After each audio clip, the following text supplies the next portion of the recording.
نحمده ونصلي ونسلم على سيدنا ومولانا محمد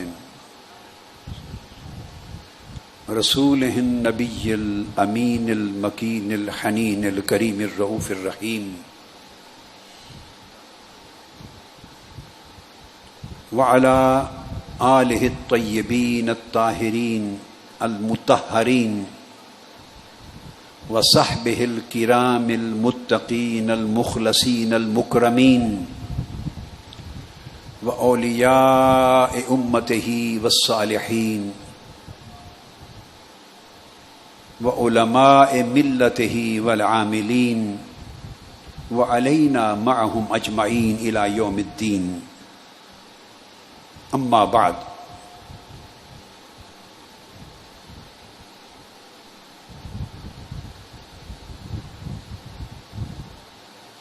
وقال سيدنا رسول الله صلى الله تعالى عليه وآله وسلم: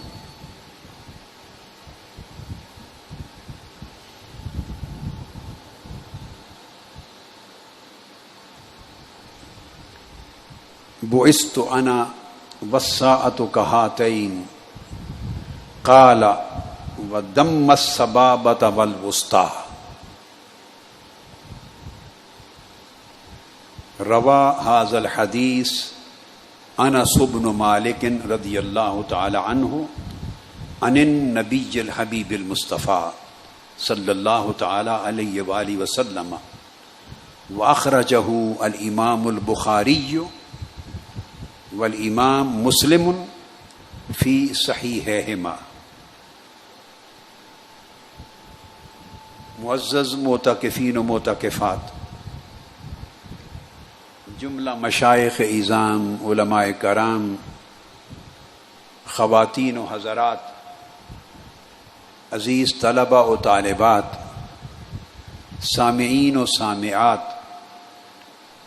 شرق تا غرب پوری دنیا کے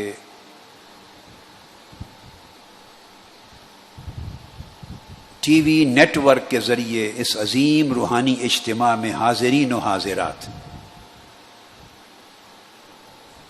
اللہ رب العزت کا شکر ہے جس کی توفیق نے ہمیں دین کی محبت اور معرفت اور اپنی راہ پر چلنے کی توفیق مرحمت فرمائی. اور خوش نصیب ہیں وہ لوگ جو رمضان المبارک کے آخری عشرہ میں اللہ رب العزت کے در پر اس کے منگتے بن کے بیٹھے ہیں، اور پوری دنیا اسلام میں مساجد میں جتنے لوگ اس عشرہ مبارکہ میں اللہ کے حضور معتکف ہیں، یہ سب نعمت اللہ کی توفیق کے بغیر کسی کو نصیب نہیں ہوتی.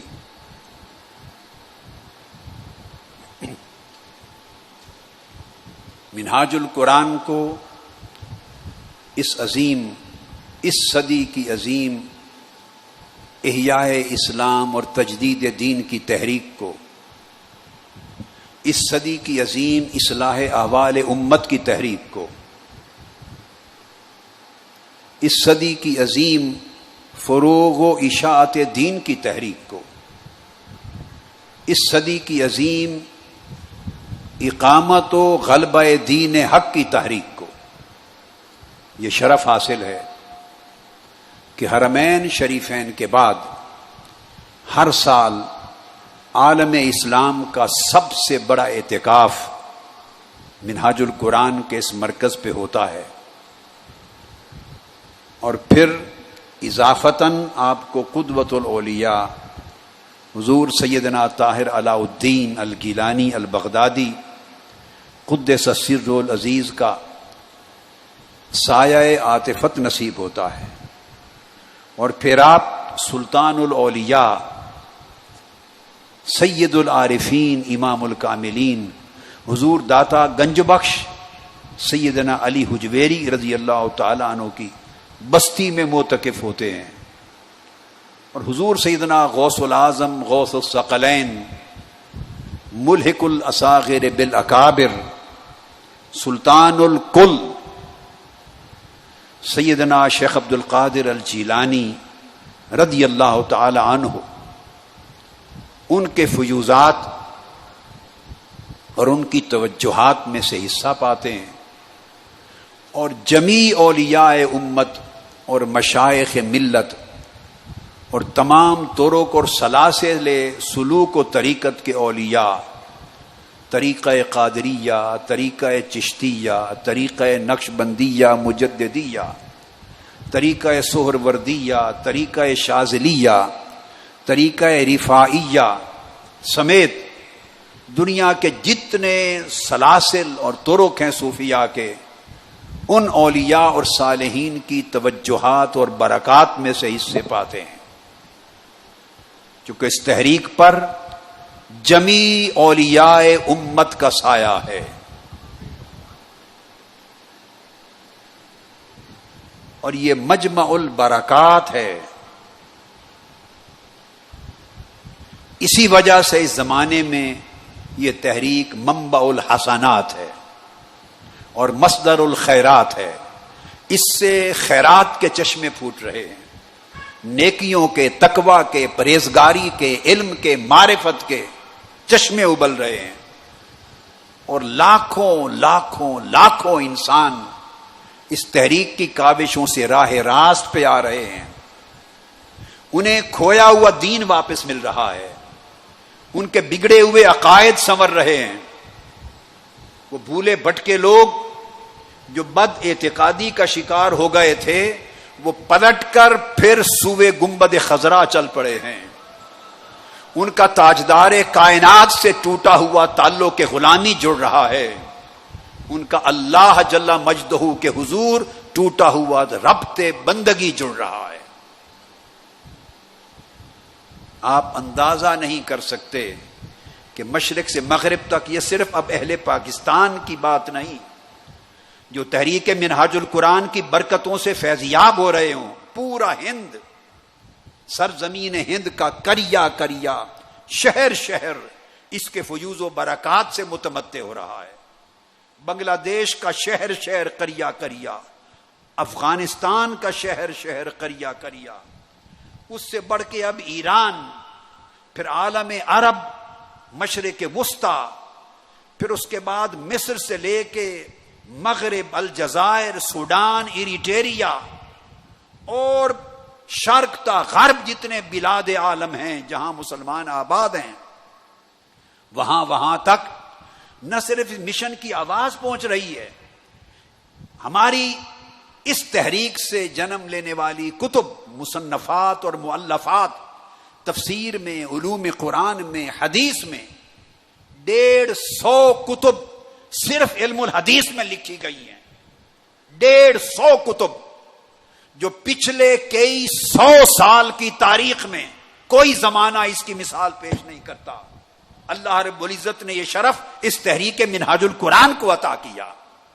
سلوک میں، معرفت میں، سلوکیات میں، تاریخ میں، سیرت میں، علم قرآن میں، تفسیر میں، حدیث میں، فقہ میں، الغرض علوم جدیدہ میں، علوم قدیمہ میں ایک ذخیرہ ہے 500 کتب کا، جو دنیا کے مختلف زبانوں میں چھپ چکا ہے، عربی میں، انگلش میں، اردو میں، ہندی میں، نارویجن زبان میں، ڈینش میں، فرینچ میں، اسپینش میں۔ آپ تصور نہیں کر سکتے کہ دنیا کی کس کس زبان میں یہ تحریک منہاج القرآن سے جو علم کے چشمے نکل رہے ہیں، علم مصطفیٰ کے، ان کے ترجمے ہو کر اس پورے آفاق عالم کے کونے کونے کو منور کر رہے ہیں، عرب و عجم استفادہ کر رہے ہیں۔ یہ تحریک عالمی سطح پر احیاء اسلام کا فریضہ انجام دے رہی ہے۔ اہل پاکستان کو مبارک ہو، جن کو اس کا فہم ہے یا نہیں یہ نصیب کی بات ہے۔ تاجدار کائنات صلی اللہ علیہ وآلہ وسلم نے 14ویں کا چاند انگشت مبارک سے ٹکڑے کر کے دکھا دیا تھا۔ جن کا نصیب تھا ایمان لے آئے، جن کا نصیب نہ کافر کے کافر رہے۔ ڈوبے سورج کو پلٹا کے دکھا دیا تھا، نصیب والے مومن ہو گئے، بد نصیب کافر رہے۔ پتھروں نے سلام پڑھ کے دکھا دیا تھا، درخت سجدہ ریز ہو گئے تھے، کنکریاں کلمہ پڑھتی تھیں، اونٹ بکریاں سجدہ کرتے تھے، زمین سے آسمان تک معجزات ہی معجزات تھے، مگر جن کا نصیب تھا مان گئے، جو بد نصیب تھے ان کی آنکھوں پہ پردے رہے۔ ہماری حیثیت کیا ہے؟ ہم تو آقا علیہ السلام کے ادنا غلاموں کی آخری قطار میں بھی کھڑے کیے جانے کے قابل نہیں۔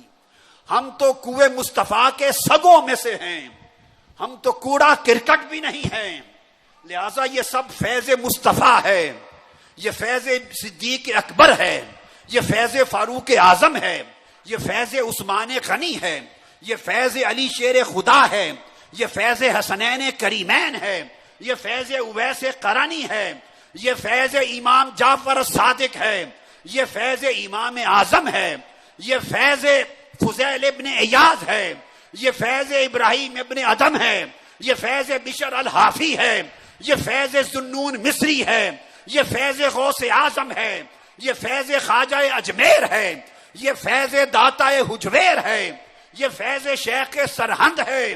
ارے لوگوں، یہ ایک کائنات ہے فیوزات کی، جس وجہ سے شرق سے غرب تک اس تحریک کے جھنڈے لہرا رہے ہیں، اور کروڑوں لوگ اپنے سینے جہالتوں اور ضلالتوں سے پاک کر کے ایمان کے نور سے چمکا رہے ہیں۔ جن کے پردے اٹھ گئے انہیں ان کی قدر ہے، جو اندھے ہیں ان کی ناقدری سے کچھ فرق نہیں پڑتا۔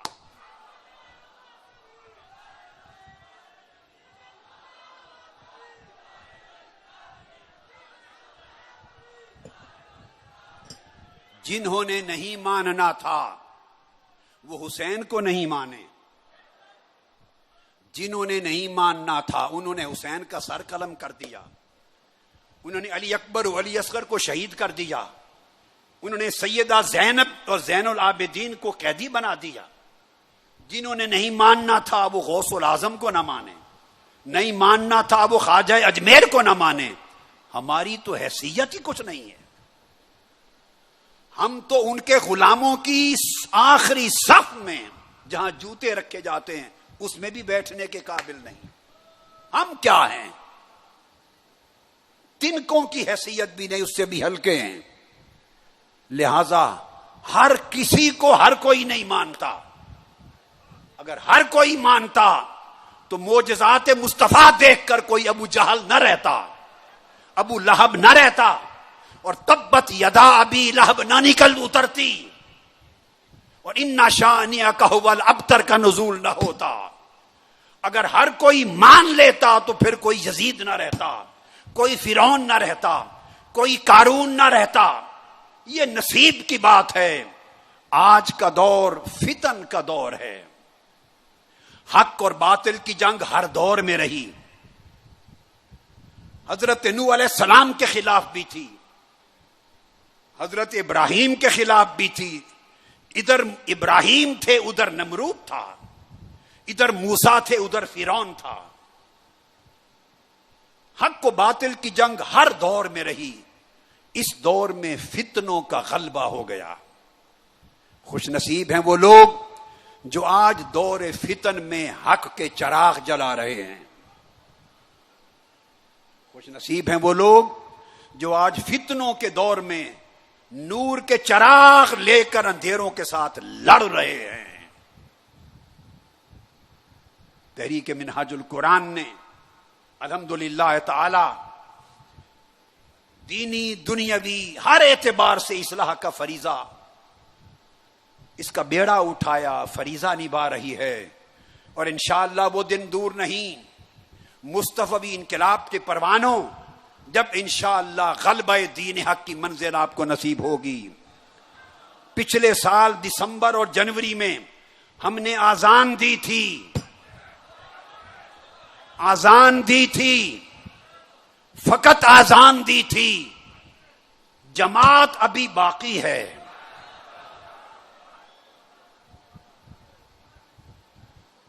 آذان دینے والا مؤذن جماعت کے کھڑے ہونے تک درمیان میں شور شرابہ نہیں کرتا، وہ ایک بار آذان دیتا ہے پھر چپ کر کے بیٹھ جاتا ہے۔ جب صفیں بن جاتی ہیں اور 1 کروڑ نمازی تیار ہو جاتے ہیں، 1 کروڑ نمازی جب تیار ہو جائیں گے تو اقامت کہی جائے گی، اور اقامت کے نتیجے میں جب 1 کروڑ نمازی کھڑے ہو جائیں گے تو پھر جماعت قائم ہوگی، اور جس دن جماعت قائم ہوگی اس دن باطل خس و خاشاک اور تنکوں کی طرح بہہ جائے گا اور دین حق کے غلبے کا جھنڈا لہرائے گا۔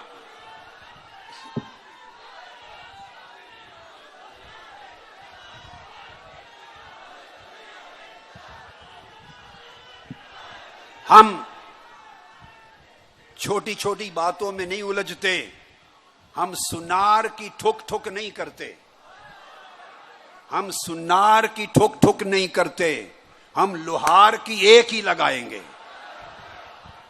پہلے اذان دی، دنیا نے جان لیا کہ یہ تحریک اور اس کے کارکن اٹھ جائیں تو دنیا کو ہلا کے رکھ دیتے ہیں، زلزلہ بپا کر کے رکھ دیتے ہیں، اور خدا کا شکر ہے ابھی میں جوان ہوں، میرے عزم اور ولولے میں کمی نہیں ہے۔ جب جماعت کا وقت آئے گا تو جماعت کھڑی ہوگی، اور انشاءاللہ تعالی ظلم اور استبداد، جبر و بربریت اور گمراہی اور ضلالت کے بادل چھٹ جائیں گے، اور آسمانوں پر مستفیض انقلاب کا سورج طلوع ہوگا۔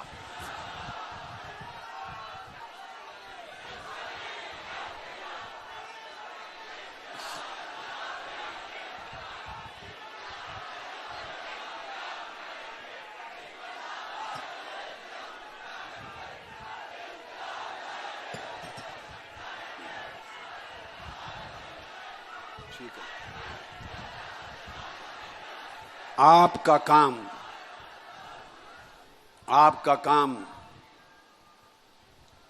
اس اعتکاف کو اتنا بڑھانا ہے کہ جلد وقت آنے پر پورا ملک اعتکاف گاہ بن جائے۔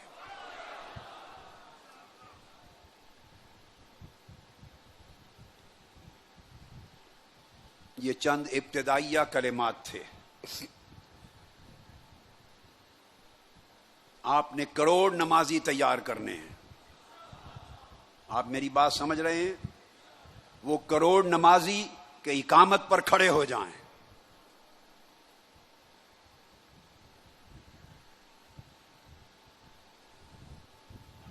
معزز خواتین و حضرات، آقا علیہ الصلوۃ والسلام نے فرمایا، جسے حضرت انس بن مالک رضی اللہ تعالیٰ عنہ روایت کرتے ہیں،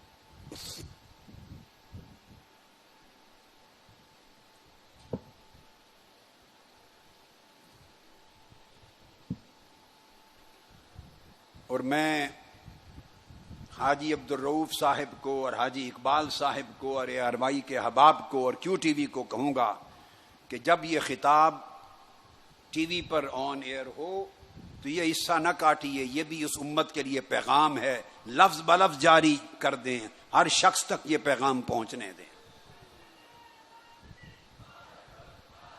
آقا علیہ السلام نے فرمایا کہ میں اور قیامت، میں اس وقت میں مبعوث ہوا ہوں کہ میں اور قیامت ان 2 انگلیوں کی طرح قریب ہیں۔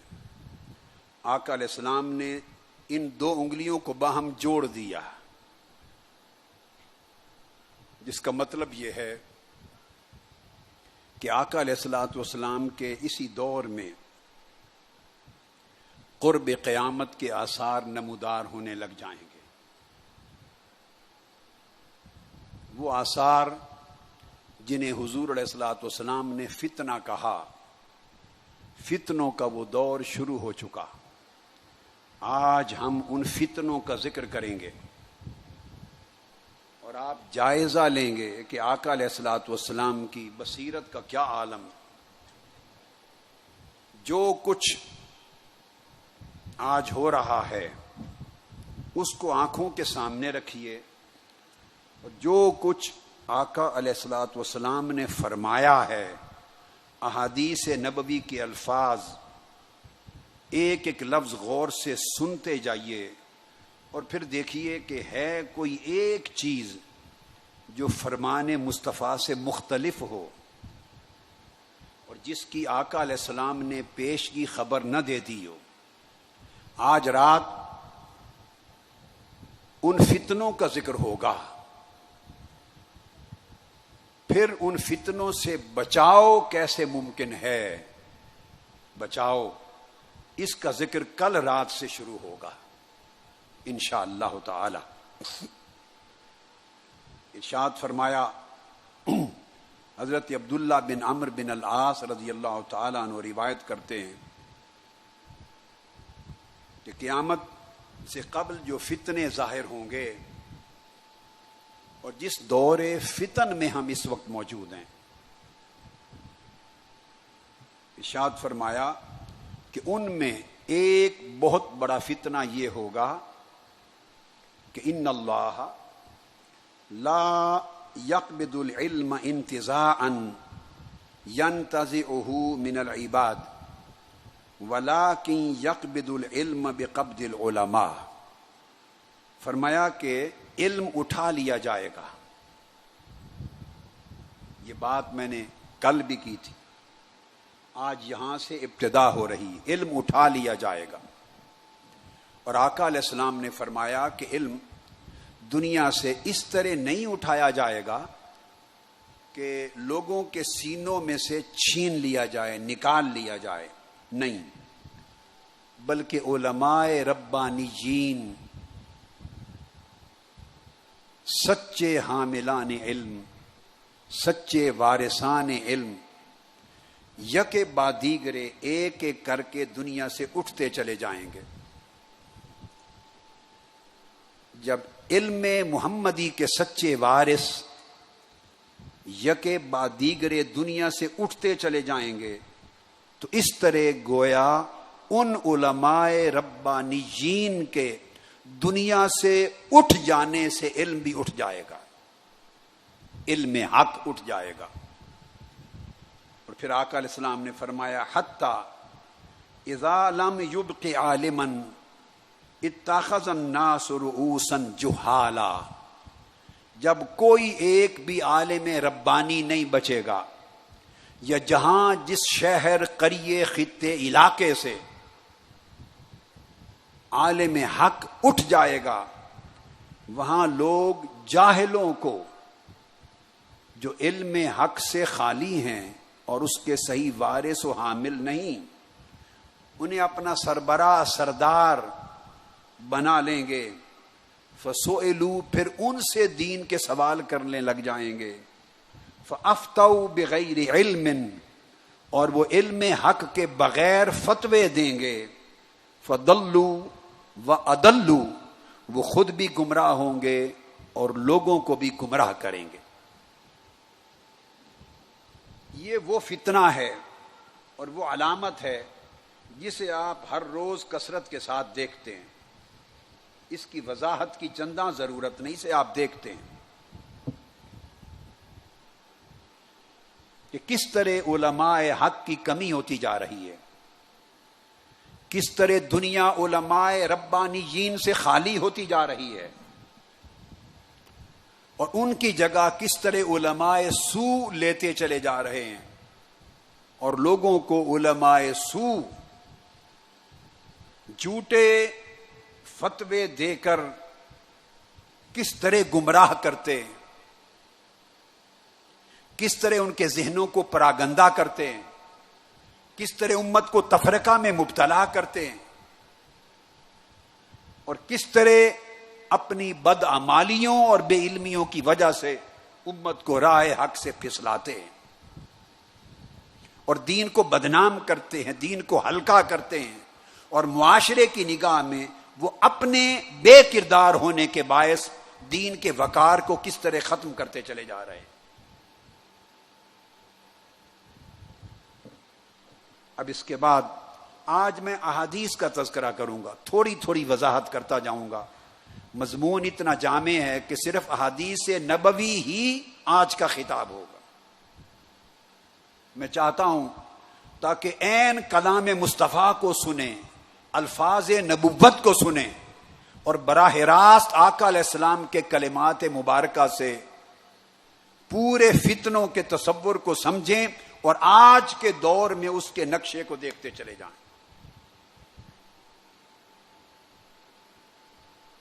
حضرت انس رضی اللہ تعالیٰ عنہ مزید روایت کرتے ہیں کہ فتنوں میں سے ایک فتنہ یہ ہوگا کہ ایک زمانہ آئے گا کہ پورا دور اخلاقی برائیوں سے بھر جائے گا. فرمایا ان من اشراط الساعہ ان یرفع العلم، ان علامتوں میں سے جن کو فتنہ قرار دیا جا رہا ہے ایک یہ ہے کہ علم اٹھا لیا جائے گا. وَيَكْثُرَ الْجَهْلُ، اور جہالت چھا جائے گی، ہر طرف جہالت ہوگی، علم اور فہم کم ہو جائے گا، شعور اور آگہی کم ہو جائے گی، دانش عقل اور بصیرت کم ہو جائے گی، اور لوگوں کو عقل اور دانش کی بات سمجھ بھی نہیں آئے گی، چونکہ جہالت بیچنے والے بہت ہوں گے، جھوٹ کا سودا دینے والے بہت ہوں گے، گمراہی پھیلانے والے بہت ہوں گے، ٹی وی پر بھی، میڈیا پر بھی، اخبارات میں بھی، ممبروں پر بھی، مساجد پر بھی، سیاست میں بھی، مذہب میں بھی، معاشرے میں بھی.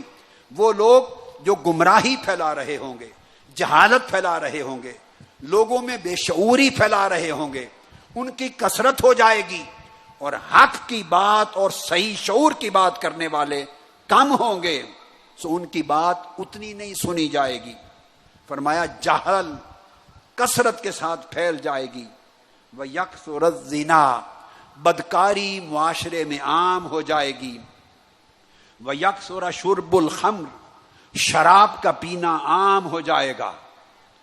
وَيَقِلَّ الرِّجَالُ وَيَكْثُرَ النِّسَاءُ، لوگوں کے گھر بیٹیاں زیادہ پیدا ہوں گی، بیٹے کم پیدا ہوں گے مقابلتاً. آقا علیہ الصلوۃ والسلام گن گن کے دور فتن کے آثار و احوال کا بیان فرما رہے ہیں. اور پھر حضرت عبداللہ ابن مسعود اور حضرت ابو موسیٰ اشعری رضی اللہ تعالیٰ عنہ روایت کرتے ہیں، اور یہ حدیث بھی متفق علیہ، سب بخاری اور مسلم کی متفق علیہ حدیث بیان کر رہا ہوں. دونوں نے فرمایا کہ آقا علیہ السلام نے فرمایا کہ آخری زمانہ آئے گا، جہالت اترے گی اور چھا جائے گی پورے زمانے میں. آپ اپنے معاشرے کے حالات کا جائزہ لے لیں کہ لوگوں میں اچھے برے کی تمیز نہیں رہی. ڈاکو، چور اور امانت دار محافظ، اس کا امتیاز ختم ہو گیا ہے. جو لوگ ان کو لوٹتے ہیں، ان کا مال حرام کے طور پہ کھاتے ہیں، جو خیانت کرتے ہیں، قوم کا خزانہ ڈاکوؤں کی طرح لوٹتے ہیں، 5 سال ان کو گالیاں دیتے ہیں، پھر انہی کو ووٹ دیتے ہیں. جہالت اور بے شعوری اتنی چھا گئی ہے، فرمایا، اور شعور اتنا کم ہو جائے گا. وَيَكْثُرُ فِيهَا الْحَرْجُ وَالْحَرْجُ الْقَتْلُ، اور فرمایا حرج بڑھ جائے گا، حرج بڑھ جائے گا. صحابہ کرام نے پوچھا یا رسول اللہ حرج کیا ہے؟ فرمایا قتل و غارت گری اور دہشت گردی. دیکھتے آئیے، ہر طرف قتل ہوگا، خون خرابہ ہوگا، دہشت گردی ہوگی.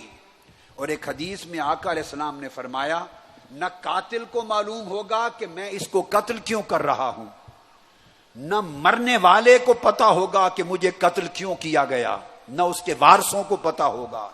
اس کا مطلب اجرتی قاتل، پیسے دے کر قاتلوں کے ٹولے خریدے جائیں گے، اجرت پہ قاتل ہوں گے دڑوں کے دڑے. اور ملک میں، معاشرے میں، اسلامی دنیا میں، عوام میں بد امنی پھیلانے کے لیے قتل عام ہو جائے گا. یہ سارا سلسلہ آپ کے سامنے.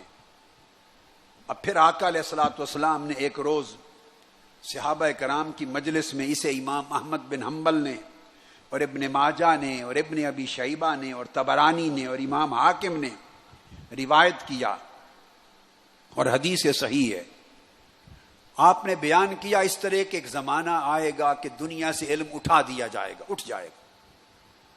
اس پر ایک صحابی نے عرض کیا یا رسول اللہ وَكَيْفَ يَذْهَبُ الْعِلْمُ وَنَحْنُ نَقْرَأُ الْقُرْآنَ وَنُقْرِئُهُ أَبْنَاءَنَا وَيُقْرِئُهُ أَبْنَاؤُنَا أَبْنَاءَهُمْ إِلَى يَوْمِ الْقِيَامَةِ. ایک صحابی نے عرض کیا یا رسول اللہ علم کیسے اٹھ جائے گا آپ کی امت سے جبکہ ہمارے اندر قرآن مجید موجود ہے، ہم خود بھی پڑھتے ہیں اور یہ قرآن اپنی اولادوں کو پڑھاتے ہیں، پھر ہماری اولادیں اپنی اولادوں کو پڑھائیں گی، اور اس طرح قرآن پڑھنے اور پڑھانے کا سلسلہ قیامت تک جاری رہے گا۔ تو جب یہ سلسلہ جاری رہے گا تو قرآن مجید کے ہوتے ہوئے علم کیسے اٹھ جائے گا؟ اس سوال کے جواب میں آقا علیہ السلام نے فرمایا ثقلت کا امک، زیاد تیری ماں تجھے گم کر دے، ان کنت لأراک من افقہ رجل بالمدینہ، میں یہ سمجھتا تھا کہ تو شہر مدینہ کے بڑے سمجھدار لوگوں میں سے ہے، اور تو نے عجیب سوال کیا۔ آقا علیہ السلام نے فرمایا اولیس ھذہ الیہود والنصارى یقرؤون التوراۃ والانجیل ولا یعملون بشیء مما فیھا وفیہما، فرمایا کیا بات کرتے ہو، کیا یہ یہود اور یہ نصارہ مسیحی ان میں تورات موجود نہیں؟ کیا ان میں انجیل موجود نہیں؟ اور وہ اس زمانے سے لے کے آج تک تورات اور انجیل اللہ کی کتابوں کو پڑھتے نہیں آ رہے؟ کیا وہ خود نہیں پڑھتے؟ کیا اپنی اولادوں کو نہیں پڑھاتے؟ ان کی اولادیں آگے نہیں پڑھاتی آئیں؟ نسل در نسل وہ بھی تو پڑھتے آئے ہیں، مگر وہ گمراہ ہو گئے، ان کا علم اٹھا لیا گیا۔ کیوں؟ کہ وہ صرف خالی خولی پڑھتے ہیں، مگر جو پیغام تورات اور انجیل نے دیا تھا اس میں کوئی عمل نہیں کرتے۔ جب میری امت قرآن کو فقط پڑھے گی، قرآن کو فقط سنے گی، قرآن کو فقط چومے گی، قرآن کو فقط بیٹیوں کے جہیز میں دے گی، قرآن کو فقط غلاف میں ڈال کے برکت کے لیے رکھے گی، قرآن پر صرف قسمیں کھائے گی، اور ان کا کوئی حقیقی تعلق قرآن سے نہیں رہ جائے گا، اور قرآن کے پیغام کو نہیں سمجھیں گے، اور قرآن کی تعلیمات پر عمل نہیں کریں گے، اور قرآن ان کی زندگی میں نہیں اترے گا، تو پھر قرآن کے امت میں موجود ہونے سے انہیں کوئی عملی نفع نہیں پہنچے گا۔ وہ اٹھ جائے گا علم ان سے، چونکہ ان کا تعلق قرآن کے علم سے عملاً کٹ چکا ہوگا۔ وہ امت اس وحی کی برکات سے محروم ہو گئی ہوگی۔ قرآن ان کے لیے صرف کیلو کال کے لیے رہ جائے گا، صرف تقریروں کے لیے رہ جائے گا، صرف مناظروں کے لیے رہ جائے گا، فتویٰ بازوں کے لیے رہ جائے گا، مگر قرآن کی روح لوگوں کے دلوں سے، سینوں سے، زندگیوں سے نکل جائے گی۔ بولیے کیا آج ہم اس مقام تک نہیں پہنچ گئے؟ اونچا بولیے نا، پہنچ گئے۔ پھر آقا علیہ الصلوۃ والسلام نے فرمایا، ابو ہریرہ رضی اللہ تعالیٰ عنہ روایت کرتے ہیں، فرمایا ایک زمانہ وہ آئے گا، آقا علیہ السلام فرماتے ہیں ایک زمانہ وہ آئے گا جس زمانے میں محصولات کو میں وقت بچانے کے لیے جہاں طویل مضمون ہے اس کا ترجمہ بیان کروں گا، جہاں مختصر مضمون ہے اس کا عربی متن بھی بتا دوں گا، مگر یہ سب احادیث میری کتاب معارج السنن میں درج ہیں۔ معارج السنن حدیث پاک کی وہ کتاب ہے جو میں نے حال ہی میں مکمل کی، 8 جلدوں میں، یہ اسی اعتکاف کے آخری دن تک چھپ کے آ رہی ہے، 8 جلدوں میں۔ اور وہ کام جو 30,000 احادیث کا ذخیرہ میں کینیڈا جانے کے بعد کر رہا تھا، الحمدللہ تعالی وہ 30,000 احادیث کا ذخیرہ بتمام و کمال اس سال مکمل ہو گیا ہے۔ اور اس کو 3 بڑی کتابوں میں تقسیم کر دیا ہے، جن میں پہلی کتاب 8 جلدوں پر مشتمل معارج السنن للنجات من الضلال والفتن، کل اس کی کاپیاں آ جائیں گی تو آپ کو دکھاؤں گا انشاءاللہ، امید ہے یہ مکمل ہو گئی، سب کچھ اس میں درج ہے۔ آقا علیہ السلام نے فرمایا ایک ایسا زمانہ آ جائے گا جب میری امت میں لوگ اور حکمران اور لیڈر محصولات کو یعنی ٹیکسز کی آمدنی کو، اب آقا علیہ السلام کے علم کا اندازہ کیجئے، علم نبوت کا اندازہ کیجئے، اذا اتخذ الفیء دولا، ٹیکسز کی آمدنی کو، محصولات کو جب لوگ ذاتی دولت سمجھ کر کھانے لگ جائیں گے، قوم ٹیکس دے گی، خزانے میں ٹیکس کا سرمایہ جمع ہوگا، اور حکمران بددیانت خائن حرام خور ہوں گے، وہ ذاتی دولت کی طرح ان کو ہڑپ کر جائیں گے۔ وہ زمانہ آئے گا، اور اس طرح فرمایا والامانۃ مغنمن، اور امانت کو مال غنیمت سمجھ کے کھایا جائے گا۔ وہ امانت جو قوم کی امانت ہے، آپ کا مال ہے، اگر پاکستان ہے تو 18 کروڑ غریبوں کا مال ہے، آپ کی امانت ہے۔ حکمران جب برسر اقتدار آئیں گے تو قوم کی امانت کو مال غنیمت، لوٹا ہوا مال جنگ کا سمجھ کے کھا جائیں گے۔ الحمدللہ۔ اور معاشرے کے لوگ زکوٰۃ کو تاوان سمجھ گئے، والزکوٰۃ مغرمن، زکوٰۃ دینے سے کترائیں گے، اسے چٹی سمجھیں گے، جرمانہ سمجھیں گے، تاوان سمجھیں گے، گنتی کریں گے کہ کم زکوٰۃ دینی پڑے۔ آپ دیکھتے آئیے، میرے آقا کا ایک ایک کلمہ کانوں سے سنیے اور دلوں میں جاگ کر اپنے اور اس معاشرے کے احوال کا تجزیہ کرتے چلے جائیے۔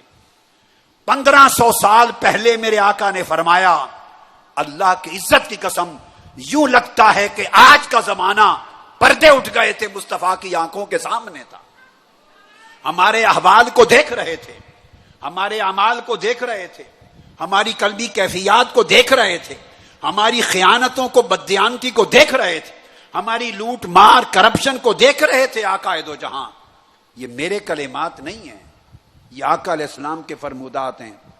جامع ترمذی کی حدیث ہے اور طبرانی کی،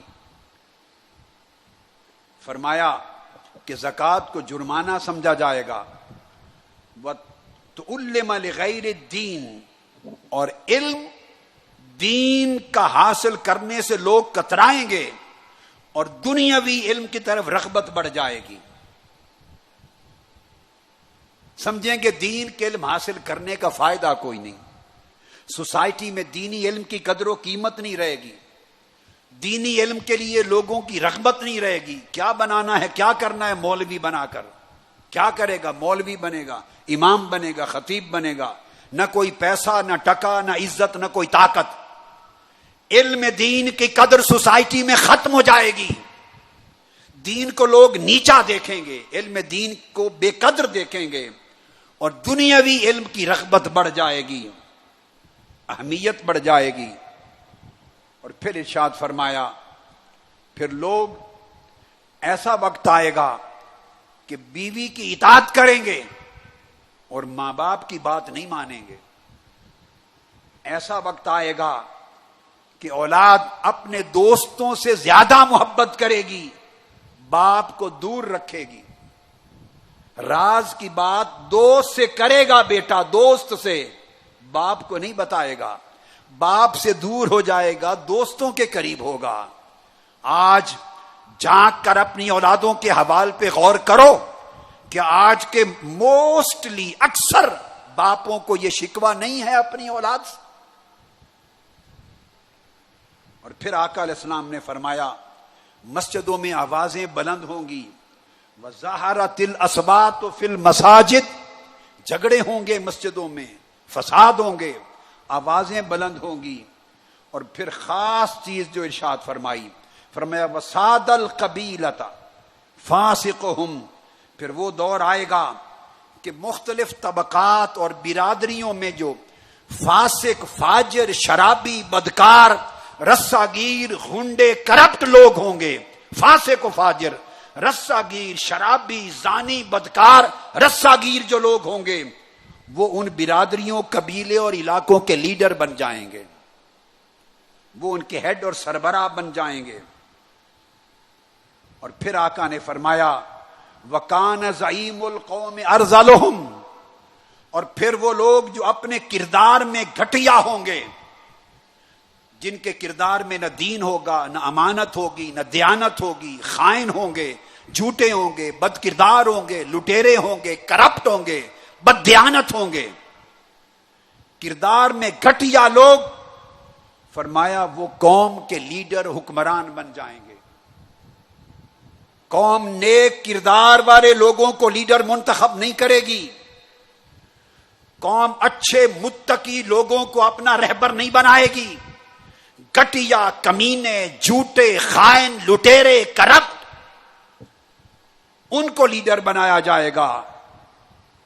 اور پھر آقا علیہ السلام نے فرمایا وَأُكْرِمَ الرَّجُلُ مَخَافَةَ شَرِّهِ، پھر لوگوں سے، طاقتور لوگوں سے لوگ ڈریں گے، ان کی عزت کریں گے، ان کے کردار کی وجہ سے نہیں، ان کے شر کے خوف سے کہ نقصان پہنچے گا، تھانے میں لے جائیں گے، جیل بھجوا دیں گے، ڈاکہ ڈلوا دیں گے، غنڈہ گردی کروائیں گے، ان کے شر کے خوف سے ان بڑوں وڈیروں کی عزت کی جائے گی، ان کے کردار کی وجہ سے نہیں۔ اللہ کی عزت کی قسم کھا کر کہیے، ایک ایک لفظ اپنی آنکھوں کے ساتھ آپ اس معاشرے میں سچا ہوتا نہیں دیکھ رہے؟ اونچا ہاتھ اٹھا کے کہیے، سب کچھ یہ نہیں ہو رہا، کیا یہ میرے لفظ ہیں؟ کیا یہ میرے کلمات ہیں؟ بھئی احادیث نبوی ہیں، 15 صدیاں پہلے تاجدار کائنات نے بتا دیا تھا، اور فرمایا پھر گانے والی عورتیں اور گانے بجانے کا سامان ہر طرف ہر مجلس میں عام ہو جائے گا۔ اب کوئی شادی ہوتی ہے ان کاموں کے بغیر؟ سوسائٹی کو بالکل فحاشی، عریانی، بے حیائی کا گہوارہ بنا دیا گیا۔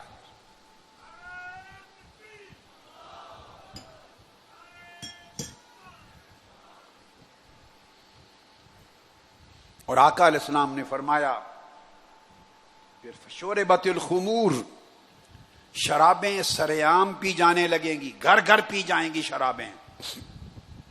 کیا شہروں دیہاتوں میں ہر طرف شراب عام نہیں ہو گئی؟ بولیے، یہ سب کچھ کیسے ہے کہ جب قوم کے لیڈر ایسے ہوں گے تو پھر نیچے تک پوری قوم اخلاقی طور پہ برباد ہو جائے گی۔ ان برائیوں کو جب روکنے والا کوئی نہیں رہے گا جس کے پاس طاقت ہے، تو یہ برائیاں اس معاشرے کا نظام بن جائیں گی۔ تو آقا علیہ السلام نے فرمایا جب ایسا زمانہ آ جائے تو انتظار کرو، طرح طرح کے آسمانی عذاب لگاتار اس قوم پر اتریں گے، اور یہ نشانیاں یکے بعد دیگرے ظاہر ہوں گی۔ جس طرح کسی ہار کا دھاگا ٹوٹ جائے تو گرتے ہوئے موتیوں کا تانتا بند جاتا ہے، اس طرح اللہ کے عذاب اس سوسائٹی پر یکے بعد دیگرے اترنے لگ جائیں گے۔ اس قوم پر عذاب یکے بعد دیگرے اتر رہے ہیں۔ پھر آقا علیہ السلام نے فرمایا، حضرت ابو موسیٰ اشعری رضی اللہ تعالیٰ عنہ روایت کرتے ہیں، فرمایا آخری زمانے میں وقت آئے گا حتیٰ یجعل کتاب اللہ آرا، کہ اللہ کی کتاب قرآن کا ذکر کرنا، اس کا علم، اس کی دعوت، اس کی تبلیغ، اس کا درس، اس کی مجلس، اس پر عمل، اس کو لوگ باعث آر سمجھیں گے۔ وَيَكُونَ الْإِسْلَامُ غَرِيبًا، اور مسلمان ملکوں میں اسلام اجنبی نظر آئے گا۔ مسلمان سوسائٹیز میں اسلام اجنبی نظر آئے گا۔ اور پھر فرمایا علم کم گھٹتا چلا جائے گا۔ وَيُنْقَصُ الثَّمَرَاتِ، اور پھر یہ جو برکتیں ہیں غلہ میں، ثمرات میں، ان میں بے برکتی ہو جائے گی۔ وَيُؤْتَمَنُ التُّهَمَا، اور جو لوگ بدنام ہیں، خائن ہیں، کرپٹ ہیں، جو اصل میں تہمت کے لائق ہیں، انہیں قومی امانت سونپی جائے گی. التہما جو کرپٹ ہیں، جو آرٹیکل 62 پہ پورے نہیں اترتے، جو آرٹیکل 63 پہ پورے نہیں اترتے، جنہیں ہمارا آئین کہتا ہے خائن ہے، بددیانت ہیں، چور ہیں، لٹیرے ہیں، ڈاکو ہیں. ملک کی اقتدار، حکومت اور شرافت کی امانت ان کو دی جائے گی. وَيُتَّهَمُ الْأُمَنَاءَ، اور جو لوگ امانت دار ہوں گے، نیک ہوں گے، متقی ہوں گے، صداقت و امانت والے ہوں گے، انہیں تہمت دی جائے گی، ان پر الزام لگائے جائیں گے. وَيُصَدَّقُ الْكَاذِبُ وَيُكَذَّبُ الصَّادِقُ، جو جھوٹے ہیں انہیں سچا قرار دیا جائے گا. یہ میڈیا کیا کر رہا ہے؟ پیسے کا کھیل ہے. جھوٹوں کو سچا بنا کر کروڑوں انسانوں کے سامنے دکھایا جا رہا ہے. وَيُكَذَّبُ الصَّادِقُ، اور جو سچے ہیں انہیں جھوٹا بنا کے دکھایا جائے گا. آقا نے فرمایا یہ زمانہ آئے گا اور قتل و غارت گری عام ہو جائے گی. وَيَكْثُرُ الْحَرْجُ قَالُوا مَا الْحَرْجُ یا رسول اللہ، حرج کیا ہے؟ فرمایا القتل القتل، ہر طرف قتل ہی قتل، خون بہانا، دہشت گردی عام ہو جائے گی اس دور میں. اور آقا علیہ السلام نے فرمایا پھر نافرمانی، سرکشی، حسد، بخیلی، یہ سب کچھ عام ہو جائے گا. علم کے چشمے سوکھنے لگ جائیں گے اور جہالت کا سیلاب آ جائے گا پورے معاشرے میں.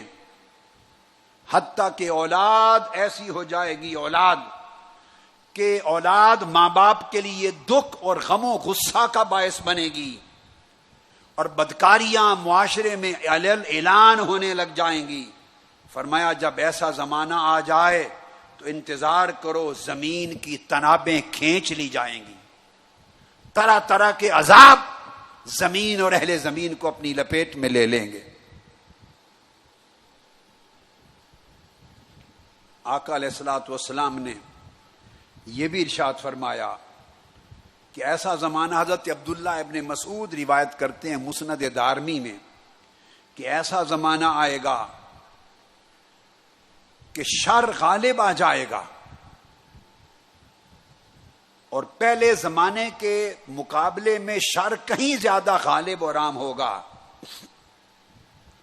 اور اس کا مطلب آقا نے فرمایا کہ علماؤکم وخیارکم وفقہاؤکم یذہبون، علماء حق چلے جائیں گے، سوسائٹی سے کم ہو جائیں گے، نیک صالح متقی لوگوں کی کمی ہوتی جائے گی، دین کا اصل فہم اور بصیرت رکھنے والے فقہا کم ہوتے چلے جائیں گے.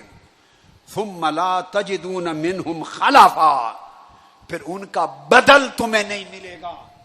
جو جگہ خالی ہوگی اس جگہ کو پر کرنے والا کوئی نہیں ہوگا. وَيَجِيءُ قَوْمٌ يَقِيسُونَ الْأُمُورَ بِرَأْيِهِمْ، جب قرآن اور حدیث کے کامل علماء، فقہا، ربانیین، عرفا جب نہیں رہیں گے تو پھر ایسے لوگ چھا جائیں گے معاشرے میں جو قرآن و سنت کی بات نہیں کریں گے، بلکہ اپنی عقل سے، دانش سے، ذاتی رائے سے لوگوں کو دین کی تشریح کر کے بتائیں گے، اور لوگ ان کی باتوں پہ چلیں گے. دین ہٹا دیا جائے گا اور لوگوں کی ذاتی رائے اور اپنی ذاتی عقل کو غالب کر لیا جائے گا. دین کی تعبیر و تشریح ذاتی رائے سے ہوگی. کیا ہو رہا ہے یا نہیں؟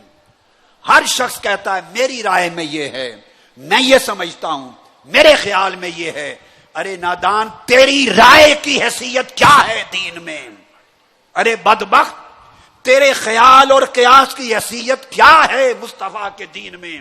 آقا نے فرمایا جب لوگ دین کا فیصلہ اپنی ذاتی رائے اور قیاس سے کرنے لگیں اور قرآن اور حدیث و سنت کو ترک کر دیں، سب جو گمراہی چھا گئی ہے معاشرے میں اور حق چلا گیا ہے.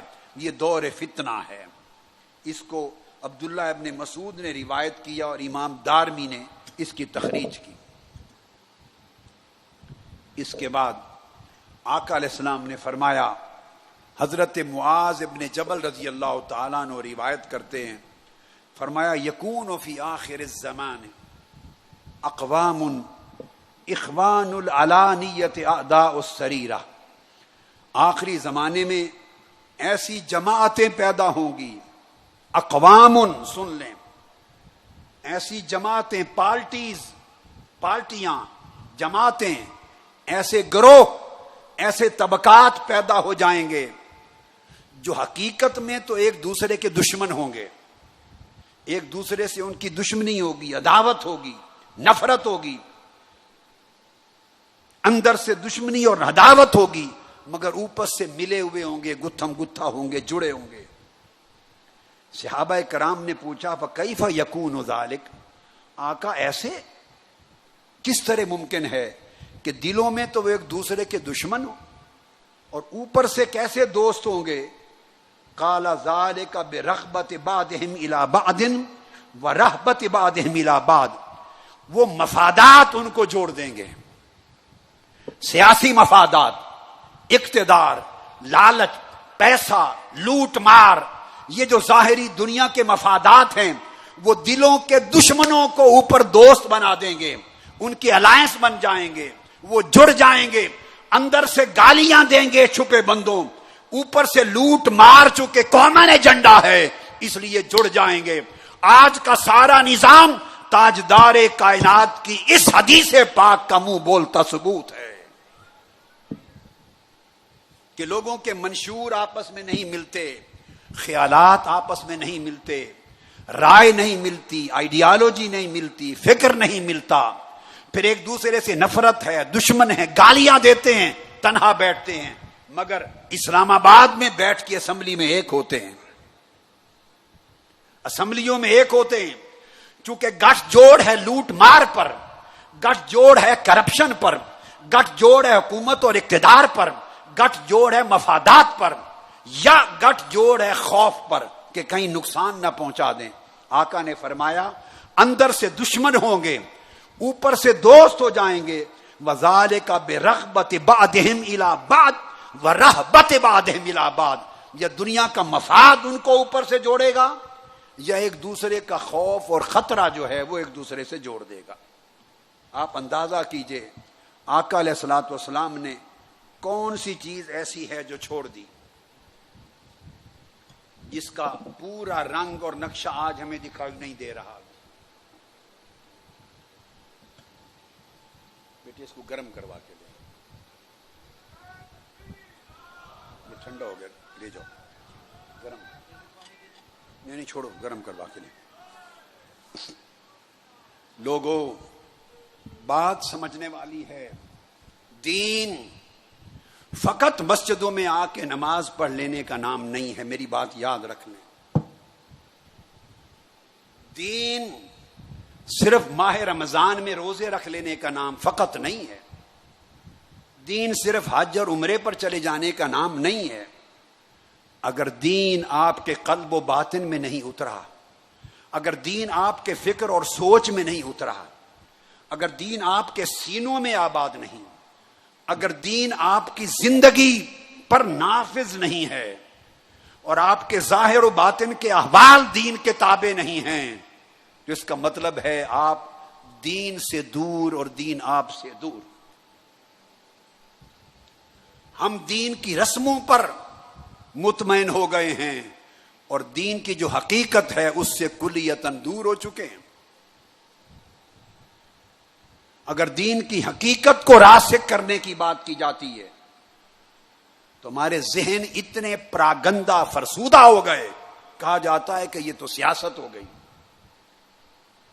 آقا علیہ السلام نے فرمایا عن عبداللہ بن عمرو رضی اللہ تعالی عنہ، عبداللہ ابن عمرو روایت کرتے ہیں، غور سے سن لیجئے، قال یأتی علی الناس زمان یجتمعون ویصلون فی المساجد وَلَيْسَ فِيهِمْ مُؤْمِنٌ۔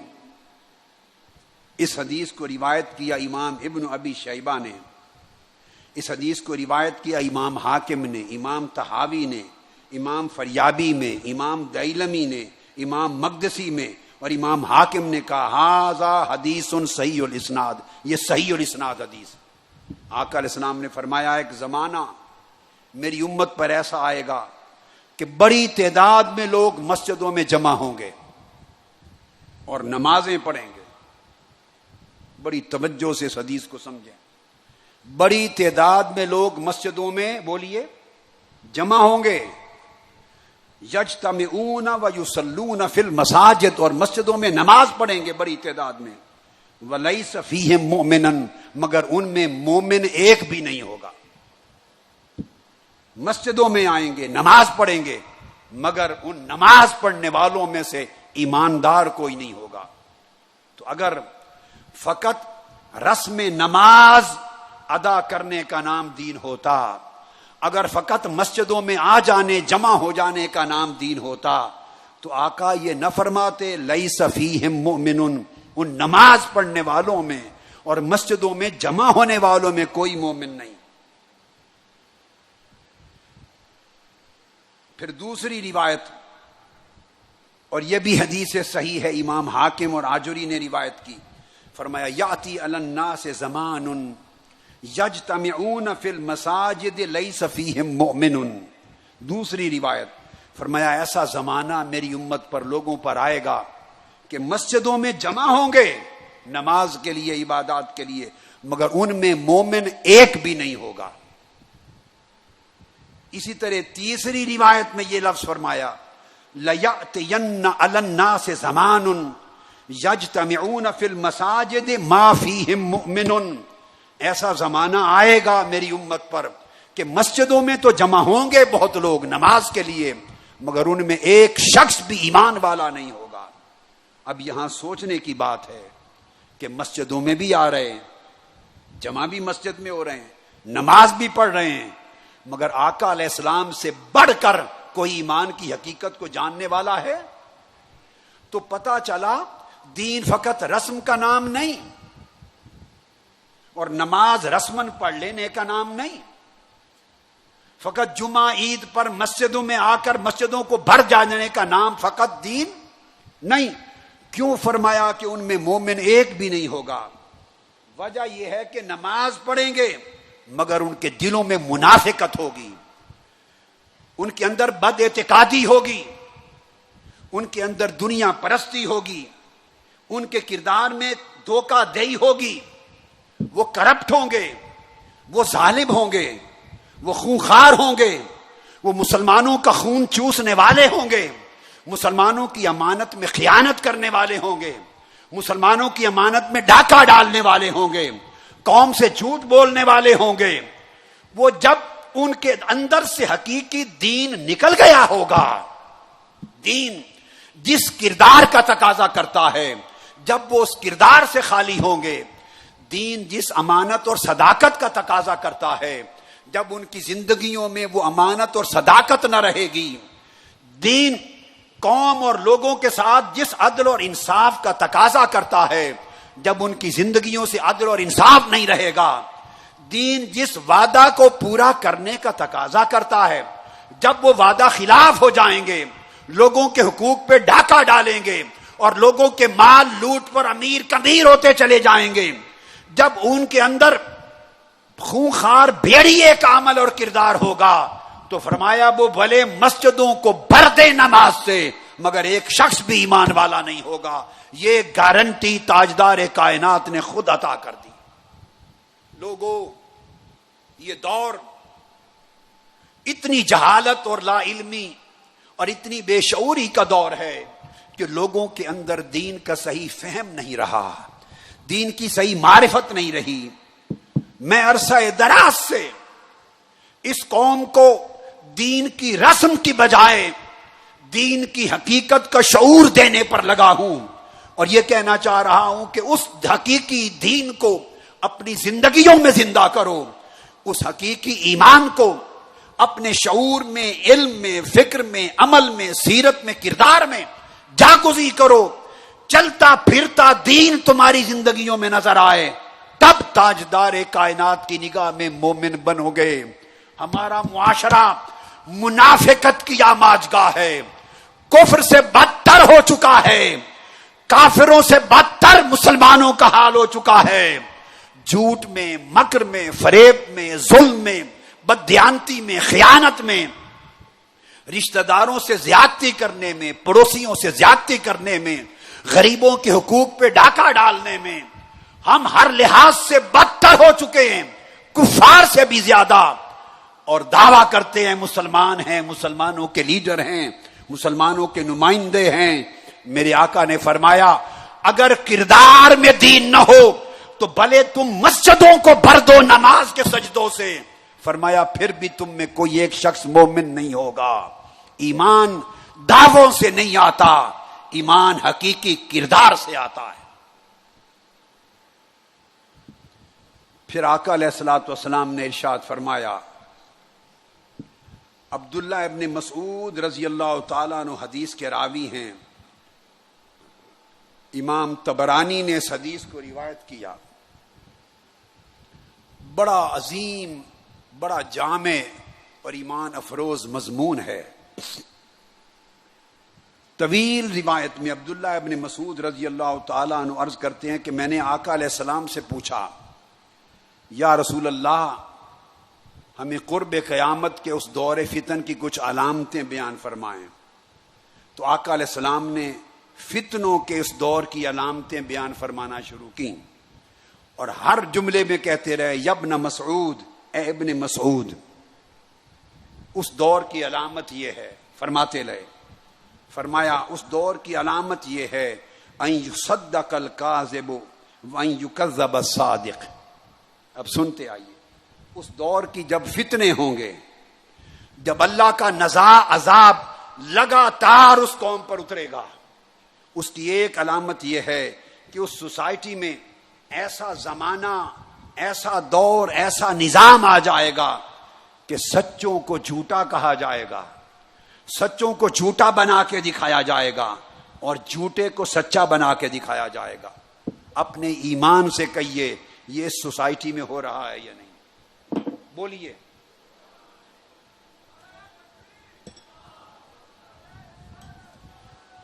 پھر فرمایا یا ابن مسعود، اے ابن مسعود، اس دور کی دوسری علامت یہ ہے ان یؤتمن الخائن وان یخون الامین، کہ جو لوگ کرپٹ ہوں گے، کرپٹ، یہ میرے آقا کے کلمات، جو خائن اور کرپٹ ہوں گے، قوم امانتیں ان کے سپرد کرے گی، انہیں امانت اقتدار، امانت شرافت دی جائے گی، اور جو سچے امانت دار ہوں گے انہیں خائن سمجھا جائے گا۔ پھر فرمایا ابن مسعود، پھر اس دور کی ایک علامت یہ ہے ان تواصل الاطباق وان تقاطع الارحام۔ فرمایا اس دور کی ایک علامت یہ بھی ہوگی کہ بیگانوں سے لوگ تعلق جوڑیں گے، دور کے لوگوں سے تعلق جوڑیں گے، اور خونی رشتوں سے تعلق توڑیں گے۔ بہت سے لوگ آپ کو نظر آئیں گے کہ جو خونی رشتے ہیں، جن کے ساتھ نیکی کرنی چاہیے، بھلائی کرنی چاہیے، احسان کرنا چاہیے، ان سے جھگڑا کرتے ہیں۔ اس نے میرے ساتھ یہ کیا، اس نے یہ کیا، حسد کیا، میری شادی پر نہیں آیا، میرے ساتھ یہ کہا، تو اپنے خونی رشتوں کی چھوٹی چھوٹی باتوں پہ ناراض ہو کے رشتے توڑتے ہیں اور دور کے لوگوں سے رشتے جوڑتے ہیں۔ اس دور کی فرمایا ایک علامت یہ ہوگی۔ پھر فرمایا یا ابن مسعود، اے ابن مسعود، ایک علامت یہ بھی ہوگی کہ ان یسود کل قبیلۃ منافقوها وکل سوق فجارها۔ فرمایا ہر قبیلے، ہر برادری اور ہر علاقے میں جو فاسق اور فاجر، بدمعاش اور بد کردار لوگ ہیں، انہیں قیادت دی جائے گی، انہیں لیڈر بنایا جائے گا۔ جو غنڈے ہیں، رسہ گیر ہیں، بدمعاش ہیں، انہیں قیادت دی جائے گی، انہیں لیڈر بنایا جائے گا۔ اور آگے سنیے وَكُلَّ سُوقٍ فُجَّارُهَا، اور تاجروں کی انجمنیں بنیں گی، تاجروں کی انجمنیں بنیں گی، بازاروں کی کمیٹیاں بنیں گی۔ یہ حدیث پاک ہے۔ اسواق، بازاروں کی، تاجروں کی، مارکیٹوں کی کمیٹیاں، انجمنیں بنیں گی، اور ان کے سربراہ بھی فاجر بدماش لوگ ہوں گے. دکاندار بازاروں کے بدماشوں کے ڈر سے اپنی انجمنوں کے لیڈر بھی ان بدماشوں کو، چوروں کو، لٹیروں کو، غنڈوں کو بنا دیں گے. جیسے معاشرے کے دوسرے لوگ مفادات کی وجہ سے یا خوف و اراد کی وجہ سے غنڈوں اور کرپٹ لوگوں کو اپنا لیڈر بنا دیں گے، تو مارکیٹوں اور تاجروں بازاروں میں بھی وہاں بدماشوں غنڈوں کو سربراہ بنا دیا جائے گا. سب کچھ یہ ہو رہا ہے یا نہیں؟ جی آپ دیکھ لیجئے. پھر آقا علیہ السلام نے فرمایا، ابن مسعود ایک علامت اور بھی ہے، ان تزخرف المساجد وان تخرب القلوب، کہ اس زمانے میں مسجدوں کو بڑا خوبصورت بنایا جائے گا، مسجدوں کو بڑا سنبھالا جائے گا، مسجدوں کو بڑا سجایا جائے گا، مزین کیا جائے گا، مگر دل ویران اور برباد ہو جائیں گے. مسجدیں بڑی خوبصورت بنیں گی مگر وہ مسجدیں جو دلوں کو آباد کرنے کے لیے ہیں وہاں دل ویران ہو جائیں گے. یعنی ان مسجدوں سے ایمان کا نور نہیں ملے گا، ان مسجدوں سے دین کی ہدایت نہیں ملے گی، ان مسجدوں سے دل کی رونق نہیں ملے گی. ہماری کوشش کیا ہے کہ اس دور میں دلوں کی لوٹی ہوئی رونق واپس آئے. چھن گئے ہیں جو نور ایمان، وہ پلٹ کر سینوں میں واپس آئیں.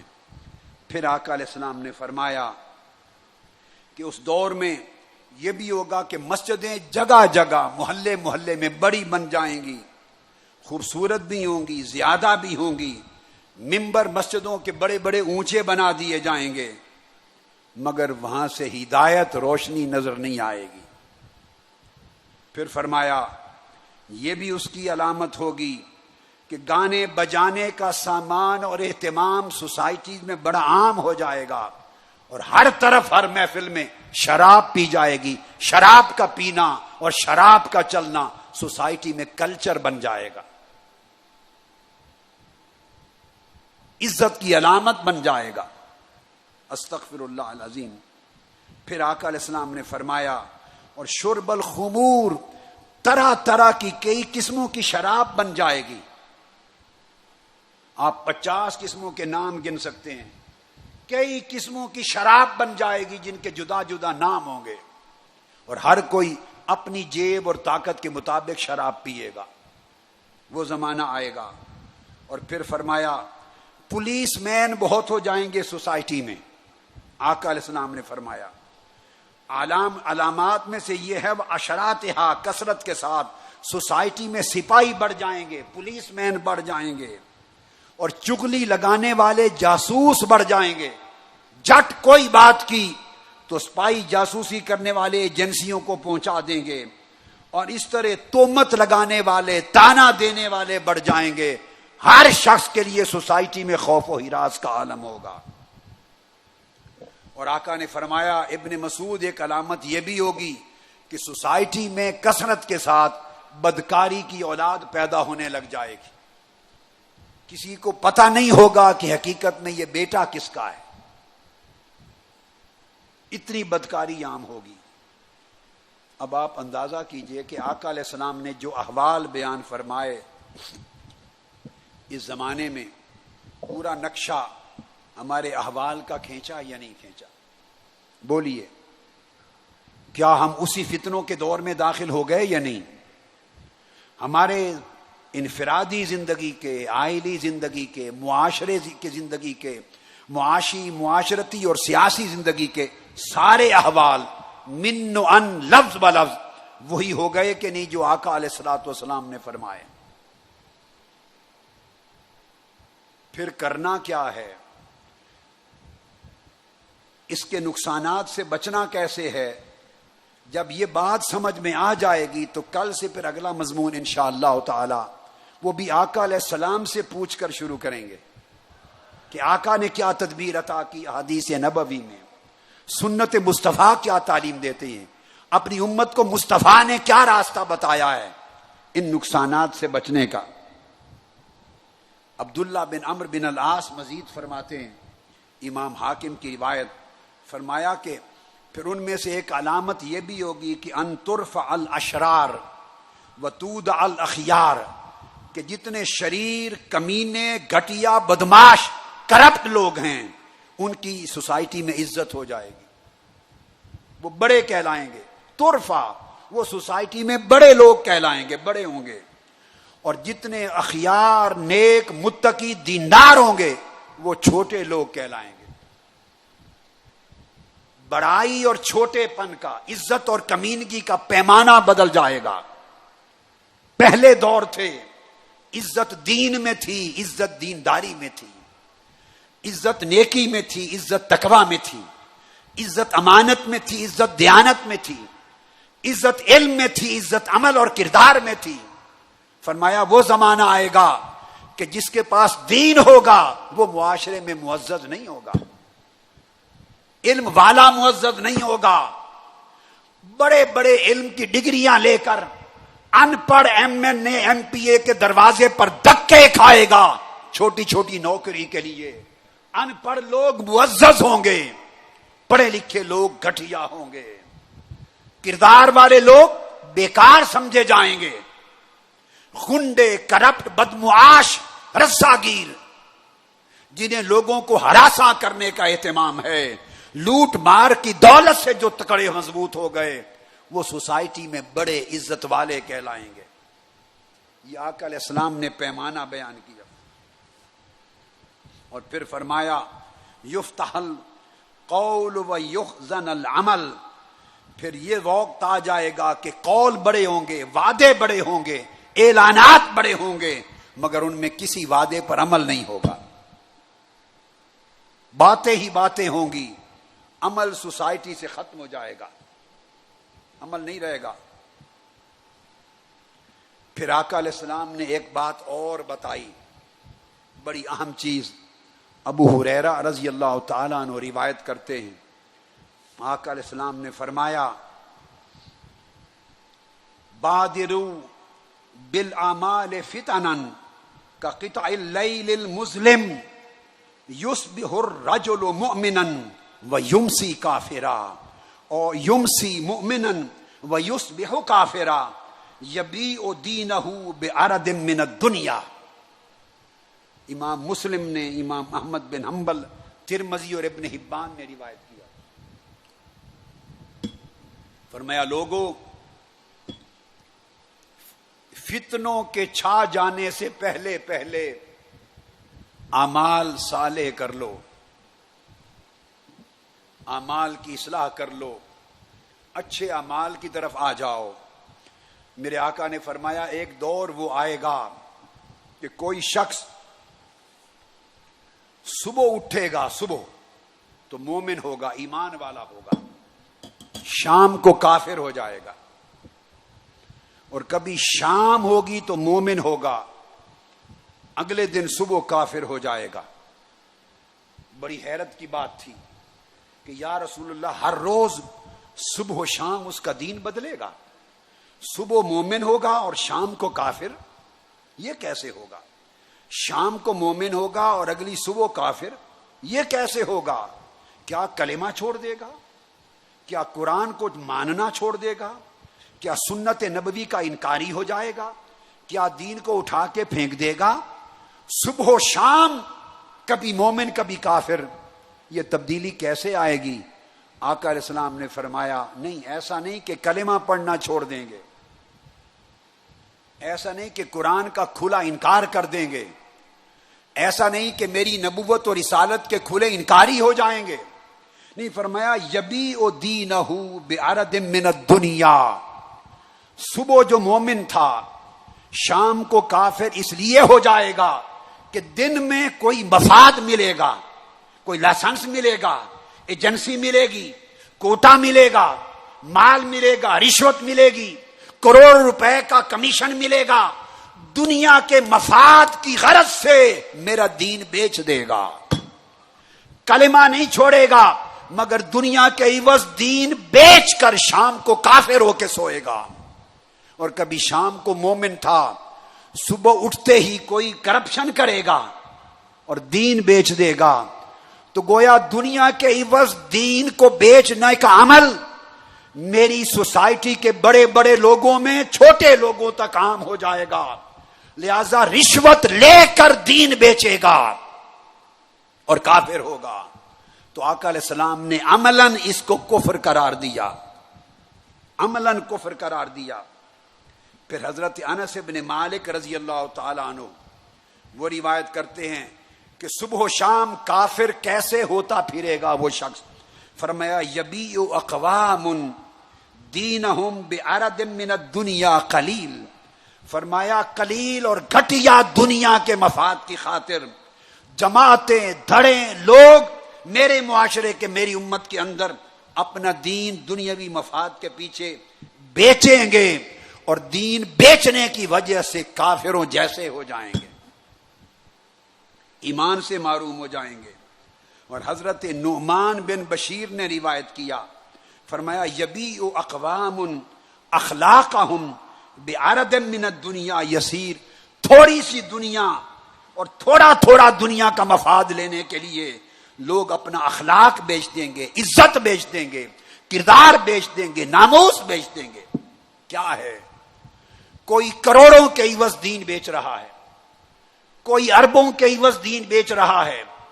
جو جتنی بڑی سیٹ پر بیٹھا ہے اتنی بڑی قیمت دنیا کی لے کر دین اور ایمان بیچ رہا ہے. اس سے چھوٹے وہ کروڑوں کا لے لے کر دین بیچ کے کافر ہو رہے ہیں. اس سے چھوٹے ہیں ملینز لے کر دین بیچ رہے ہیں. اس سے نیچے ہیں لاکھوں روپے لے کر دنیا کے جھوٹے مفاد کے دین بیچ رہے ہیں. اس سے نیچے ہیں چند ہزار ٹکے لے کے دین بیچ رہے ہیں. اور ایسے لوگوں کی بھی کمی نہیں جو چند ہزار لے کر کسی کے خلاف جھوٹے فتوے دے کر دین بیچ رہے ہیں. ارے ظالمو، دین کا نام لیتے ہو اور چار چار ٹکے لے کر دنیا داروں سے، دنیا داروں حاکموں کے دروازوں پر کتوں کی طرح بم ہلاتے ہو اور حرام کی دنیا کھا کر دین مصطفیٰ بیچتے ہو، دین کی غیرت بیچتے ہو. اور ایسے لوگ بدقسمتی کہ وہ سیاسی رہنما ہونے کا بھی دم بھریں اور مذہبی رہنما ہونے کا بھی دم بھریں. ہم اس بدقسمت دور میں آ گئے جب مذہب کا نام لے کر بھی دین کو بیچا جا رہا ہے. الا ماشاء اللہ، سوائے ان لوگوں کے جن کے سینوں میں اللہ نے دین کی سچی قدر رکھی، دین کا سچا علم رکھا، جو علماء ربانیین ہوئے یا ان کے سچے پیروکار ہوئے، اور جن کو دین مصطفیٰ کا حیا ہوا، اور جو راہ راست پر ہوئے، اور جنہوں نے دین کے عوض دنیا کے عوض دین کو نہ بیچا. یہی کام بنی اسرائیل کے لوگوں نے کیا تھا، یہی کام یہودیوں نے کیا تھا، یہی کام مسیحیوں نے کیا تھا، یہی کام ان کے احبار و رہبان نے کیا تھا. ارے لوگوں، دین کا نام لینے والوں، دنیا پرستوں نے تو دنیا کے عوض دین بیچا ہی تھا. اب تمہاری تو شکلیں دین والی ہیں، تمہارا تو اوڑھنا بچھوڑنا دین ہے. تم دنیا کے چار چار ٹکے کی خاطر کیوں دین کو بیچتے اور امت کو پریشان کرتے ہو؟ آؤ پلٹ آؤ. عزت خدا کی قسم نہ دنیا کے پیسے میں ہے، نہ مال و دولت میں ہے، نہ عہدہ و منصب میں ہے. یہ سب چیزیں 4 دن کی بات ہے، ختم ہو جانے والی ہے. عزت مصطفیٰ کی گدائی میں ہے، عزت مصطفیٰ کی وفاداری میں ہے، عزت خدا و مصطفیٰ کی تابع داری میں ہے. پہلے لوگ دنیا داروں کے دروازوں پر سائل بن کے کھڑے نہیں ہوتے تھے. اہل دنیا اہل دین کے دروازے پر چل کے آتے تھے. دین کی عزت سب سے اونچی ہے، اہل دین کی عزت سب سے اونچی ہے، علماء دین کی عزت سب سے اونچی ہے، چونکہ انہیں دین کی نسبت سے شناخت اور عزت ملی. اے تحریک منہاج القرآن کے رفقا، علماء، وابستگان، طلباء، سمجھ لو جہاں دین اور دنیا کا موازنہ آ جائے، خدا کی قسم حسین کے پیروکار بنو، یزید کے نہ بنو. دنیا کو ٹھکرا دو، فاقوں سے مر جاؤ، مگر دین کی عزت کا دامن کبھی نہ چھوڑنا. میرے تاجدار کائنات نے آپ کے تاجدار اور آقا و مولا نے اور ساری کائنات کے مالک و مختار آقا و مولا نے پتھر باندھے اپنے پیٹ پر مگر دین کو عظمت دلائی، فاقے کٹے دین کو عظمت دلائی، 6 ماہ پڑوسیوں کی بکریوں کا دودھ پیا فاقوں کے ساتھ مگر دین کو عظمت عطا کی، کئی پیٹ بھر کے کبھی کھانا نہ کھایا مگر دین کو عظمت عطا کی، جو میرا باندھ دیا مگر دین کی عظمت عطا کی، اور آقا نے یہی تعلیم امت کو دی۔ اگر آپ چاہتے ہیں تحریک منہاج القرآن کے کارکنوں، دنیا ذلیل ہے، دنیا کا مال حقیر ہے، دنیا کی عزت ذلیل چھوٹی شے ہے، دین سے بڑھ کر کوئی عزت نہیں ہے، اللہ کی بندگی سے بڑھ کر کوئی عزت نہیں ہے، تقوی سے بڑھ کر کوئی عزت نہیں ہے۔ آؤ تقوی کی عزت اختیار کرو، اپنی جبینیں اللہ کے حضور جھکاؤ اور تواضع کی عزت اختیار کرو، صدق اور اخلاص کی عزت اختیار کرو، سیرت اور کردار کی طہارت کی عزت اختیار کرو۔ بڑے بڑے فرعون تمہارے نام سے کانپیں گے، بڑے بڑے طاقتور تم سے ڈریں گے۔ خدا کی قسم اللہ نے تحریک منہاج القرآن کو وہ عزت اور وہ شان دی کہ وہ جو اللہ نے اپنے بندوں کو برگزیدہ بندوں کو بے نیازی دی تھی، وہ آج کے زمانے میں اللہ نے تحریک منہاج القرآن کو وہ شان رکھی۔ آپ کو مبارک ہو، میں ہمیشہ کہا کرتا ہوں کہ اس روئے زمین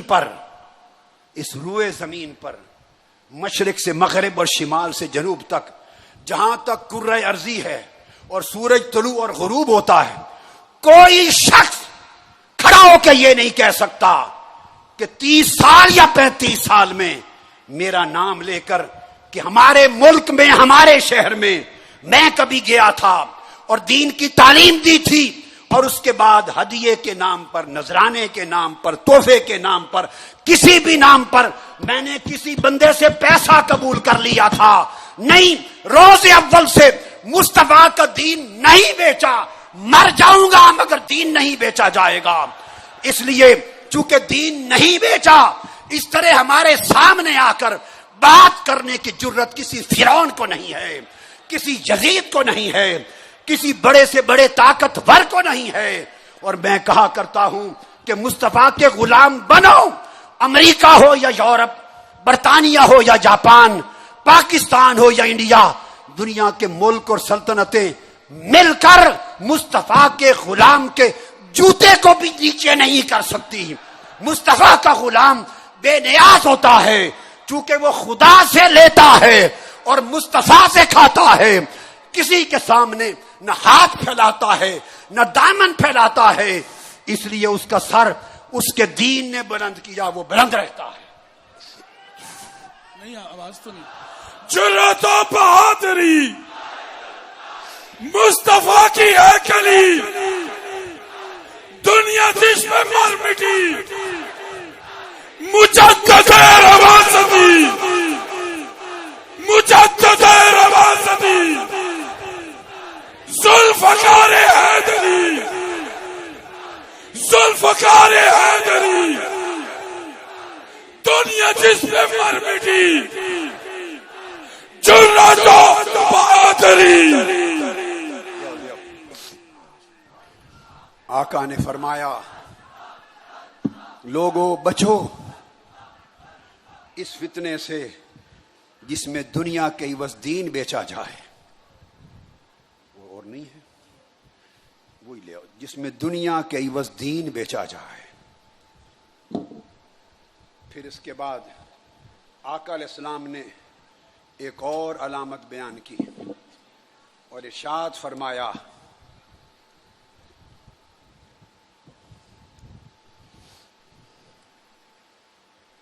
اللہ اکبر، ایک ایسا دور آئے گا جس میں لوگ خیر اور نیکی سے محروم ہو جائیں گے۔ عبداللہ بن عمرو بن العاص رضی اللہ تعالیٰ عنہ روایت کرتے ہیں، صحیح مسلم کی حدیث اور احمد بن حنبل کی مسند کی، اور فرمایا فَيَبْقَى شِرَارُ النَّاسِ فِي خِفَّةِ الطَّيْرِ وَأَحْلَامِ السِّبَاعِ لَا يَعْرِفُونَ مَعْرُوفًا وَلَا يُنْكِرُونَ مُنْكَرًا۔ ایسا دور آئے گا کہ برے لوگوں کا راج ہو جائے گا، برے لوگوں کا قبضہ ہوگا، باقی رہ جائیں گے، اور چڑیوں کی طرح جلد باز ہوں گے، بے عقل ہوں گے، بے شعور ہوں گے، حق سے اندھے ہوں گے، اور درندہ صفت ہوں گے، درندہ صفت ظالم ہوں گے، اور وہ نہ کسی نیکی کے کام کو نیکی سمجھیں گے اور نہ کسی برے کام کو برائی سمجھیں گے، اتنے بے حیا ہو جائیں گے، دین سے اتنے دور ہو جائیں گے۔ اب ایسے لوگوں کے پیچھے اگر علماء اور دیندار لگ جائیں اور ان کے پیچھے ہاتھ باندھ کے کھڑے ہوں تھوڑے تھوڑے دنیاوی مفاد کی خاطر، تو انہوں نے کیا کمایا؟ وہ تاجدار کائنات کو کیا چہرہ دکھائیں گے؟ آقا علیہ الصلوۃ والسلام نے مزید ارشاد فرمایا کہ دور فتن میں ایسا زمانہ آئے گا، انس بن مالک رضی اللہ تعالیٰ عنہ روایت کرتے ہیں، جامع ترمذی کی حدیث، فرمایا یاتی علی الناس زمان الصابر فیہم علی دینہ کالقابض علی الجمر، فرمایا لوگوں پر ایک ایسا زمانہ بھی آئے گا کہ جس میں اپنے دین پر ثابت قدم رہنے والے لوگ جو دین پر قائم ہوں گے استقامت سے، ان کی مثال ایسی ہو جائے گی جیسے کوئی شخص آگ کے انگارے اپنی مٹھی میں بھر لے۔ دین پر قائم رہنا اس سوسائٹی میں، بولیے، دین پر قائم رہنا، ایمان پر قائم رہنا، سچائی پر قائم رہنا، دیانت پر قائم رہنا اس سوسائٹی میں جہاں راج ہی سارا جھوٹ کا، مکر کا، فریب کا، پیسے کا، بددیانتی کا، خیانت کا ہے، لوٹ مار کا ہے، فرمایا ایسے ماحول میں میرے دین پر قائم رہنے والے اتنی مشکل زندگی گزاریں گے کہ جیسے انگاروں کا، آگ کے انگاروں کو کوئی آدمی اپنی مٹھی میں لے لیتا ہے، مگر اللہ پاک ان کو اجر کیا دے گا، یہ بات سمجھنے والی۔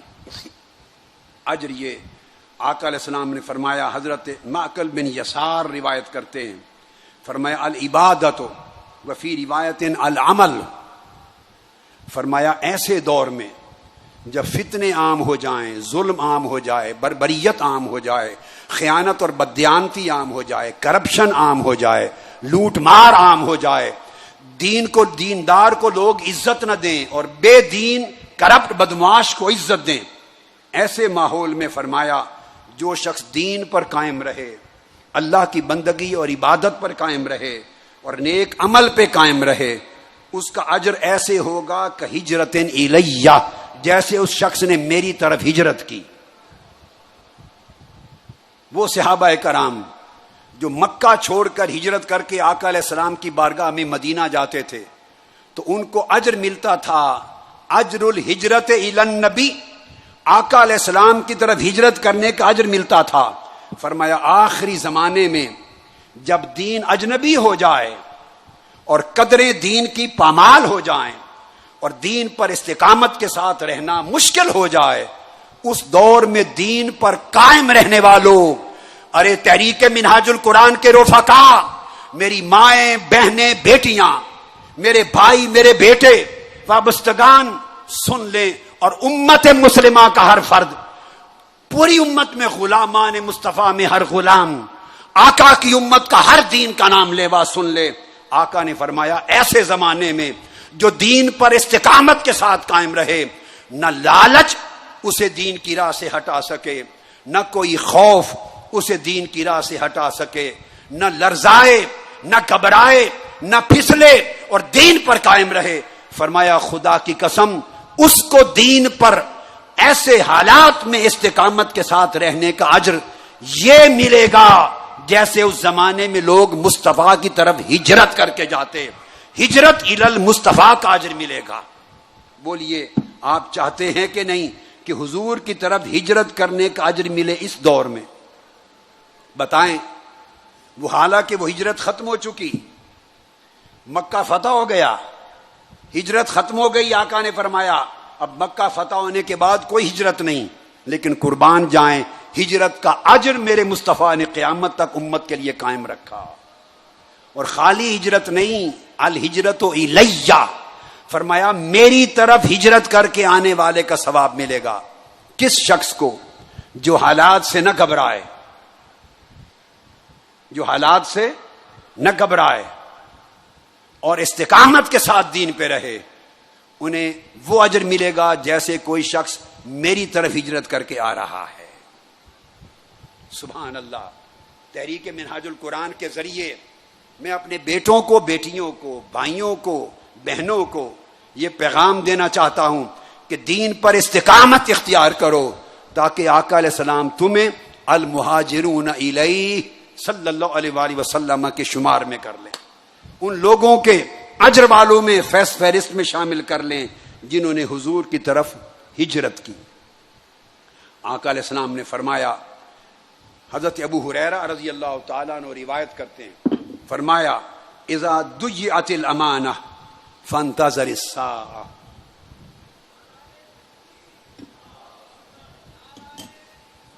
فرمایا جب امانتیں ضائع ہونے لگیں، بولیے امانتیں ضائع ہونے لگیں تو فرمایا پھر قیامت کا انتظار کرو۔ صحابہ کرام نے پوچھا یا رسول اللہ کیف اضاعتھا، یا رسول اللہ امانتیں کیسے ضائع ہوں گی، اس کا معنی کیا ہے؟ سنیے، فرمایا جب سوسائٹی میں امانتیں ضائع ہو جانے لگیں تو قیامت کا انتظار کرو، عذاب الہی آئے گا، انتظار کرو۔ پوچھا یا رسول اللہ امانتوں کے ضائع ہونے کا معنی کیا ہے؟ فرمایا قال اذا اسند الامر الى غیر اہلہ فانتظر الساعہ، جب اقتدار، حکومت، شرافت، قیادت، سیادت، امانت جب امور نااہل لوگوں کے سپرد ہو جانے لگیں، جب قوم اہل لوگوں کو چھوڑ کر نااہل لوگوں کو منتخب کرنے لگے، ان کو امانتیں دینے لگے، تو میرے آقا نے فرمایا پھر قیامت اور عذاب الہی کا انتظار کرنا۔ اب امام ابن حجر عسقلانی فرماتے ہیں اس سے مراد المراد من الامر، کہ امر غیر اہل نااہل لوگوں کے سپرد کیے جائیں تو سمجھو عذاب آئے گا۔ فرمایا اس کا تعلق دین کے تمام امور سے ہے، کل خلافہ یعنی حکمران منتخب کرنا بھی اسی امانت کا حصہ ہے، والامارہ قیادت اور سربراہی منتخب کرنا بھی اسی امانت کا حصہ ہے، والقضاء عدلیہ کے جو مناصب ہیں اونچے، کورٹس، چھوٹی کورٹ سے لے کر ہائی کورٹ، سپریم کورٹ تک کے جو مناصب عدلیہ کے قضاء، ان کی کرسیوں اور مناصب بھی نااہل لوگوں کے پاس جائیں، وہ بھی اس کا حصہ ہے، والافتاء اور دین کا فتویٰ دینے والوں کا منصب بھی نااہل لوگوں کے پاس جائے، مذہبی منصب تو یہ بھی امانت کا حصہ ہے۔ گویا آقا نے فرمایا جب معاشرے کے لوگ حکومت اور اقتدار کی امانت کرپٹ لوگوں کے ہاتھ میں دینے لگیں اور اہل لوگوں کو نہ دیں تو سمجھو وہ عذاب کی طرف بڑھ رہے ہیں۔ جب لوگ سیاسی اور سماجی قیادت نااہل کرپٹ لوگوں کو دینے لگیں سمجھو عذاب الہی آ رہا ہے۔ جب عدلیہ کے منصبوں پر، عدلیہ کی کرسیوں پر بددیانت، خائن، نالائق، جھوٹے، مکار اور بے ایمان قسم کے شخص جا کے بیٹھ جائیں اور یہ منصب قضا جب نااہلوں کے پاس چلا جائے سمجھو سوسائٹی عذاب الہی کی طرف بڑھ رہی ہے۔ جب مذہبی پیشوائی، فتویٰ دینے والے، جب وہ نااہل، بیکار، جھوٹے، مکار اور دین فروش لوگوں کے پاس یہ منصب چلے جائیں سمجھو سوسائٹی پر اللہ کا عذاب آ رہا ہے۔ تو گویا فرمایا اس نے دل امر، کسی قسم کا بھی امر اگر نااہل لوگوں کو سوسائٹی دینے لگے تو سمجھو کہ اللہ کا عذاب آئے گا، لوگ برے حالات کی طرف بڑھ رہے ہیں۔ اب اسی حدیث کی مزید وضاحت حضرت ابو ہریرہ رضی اللہ تعالی عنہ روایت کر رہے ہیں۔ آپ نے فرمایا، ابن ماجہ، ابو یعلا اور حاکم تخریج کرتے ہیں، آقا علیہ السلام نے فرمایا لوگو مکر و فریب اور جھوٹ کے کئی سال اور زمانے آئیں گے، سنوات خداعات، جھوٹ کے، مکر کے، دھوکہ دہی اور فریب کے زمانے آئیں گے، یصدق فیہا الکاذب ویکذب فیہا الصادق۔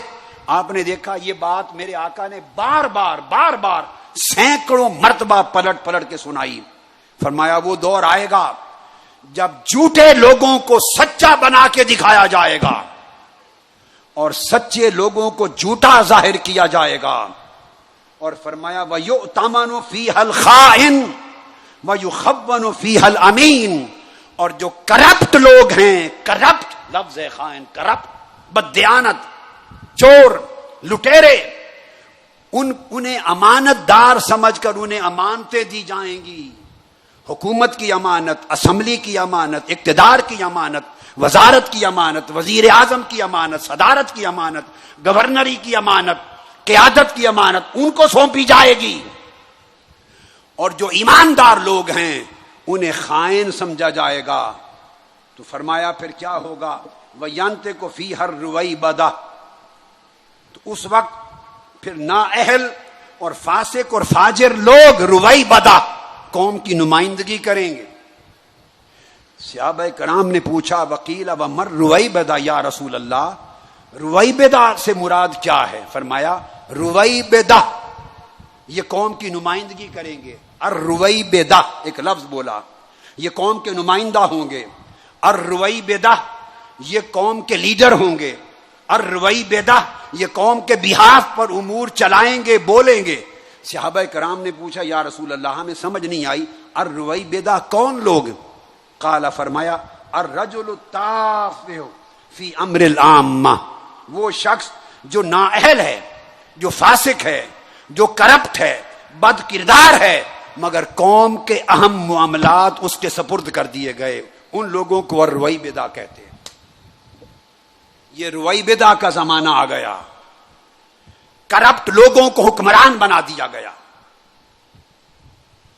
کرپٹ نااہل فاسق و فاجر بد کردار خائن لوگوں کو امانتیں سونپ دی گئیں.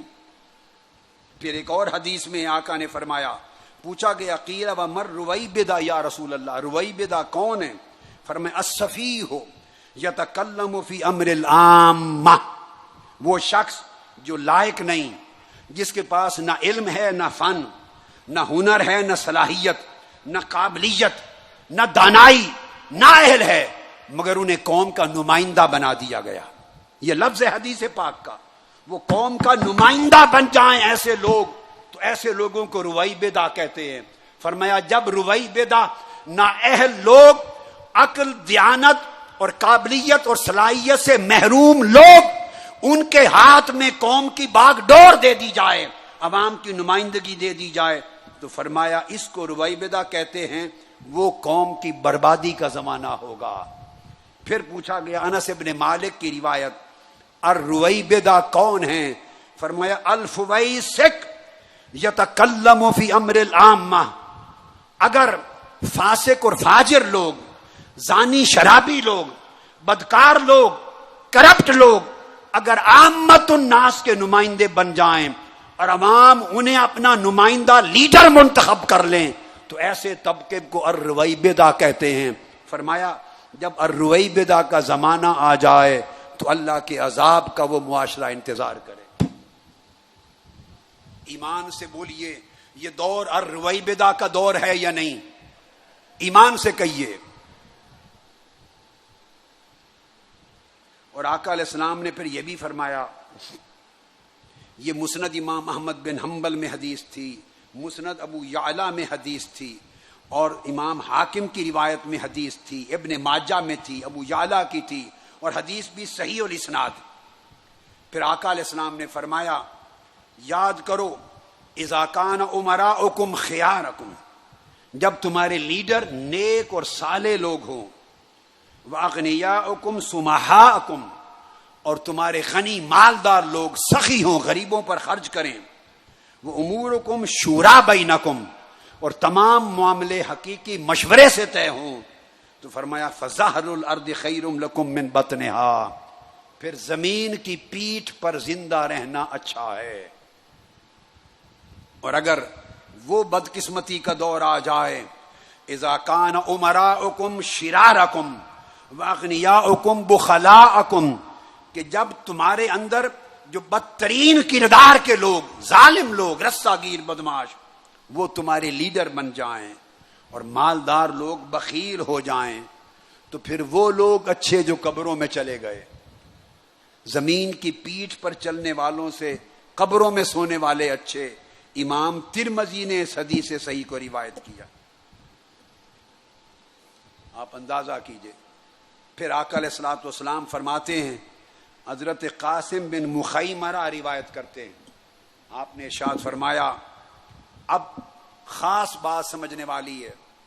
آپ اگر یہ سمجھتے ہیں کہ یہ ان کا کام, لوگ جنہیں منتخب کر لیں, جنہیں حکومت اور اقتدار کی امانت دے دیں, جنہیں منصب پہ بٹھا دیں, ہمارا کیا لینا, ہمارا کیا کام, ہم نماز پڑھیں, روزے رکھیں, تسبیح کریں, تلاوت کریں, اللہ اللہ کریں. نہیں, میرے آقا نے اس تصور دین کو رد کر دیا. حدیث پاک میں آقا نے فرمایا, قال انما زمانکم سلطانکم فاذا صالح سلطانکم صالح زمانکم واذا فسد سلطانکم فسد زمانکم. فرمایا, لوگو تمہارے زمانے کے حالات, اگر اپنے زمانے کے حالات کو اچھا یا برا دیکھنا چاہو تو وہ حکومت کے ذریعے ہوگا.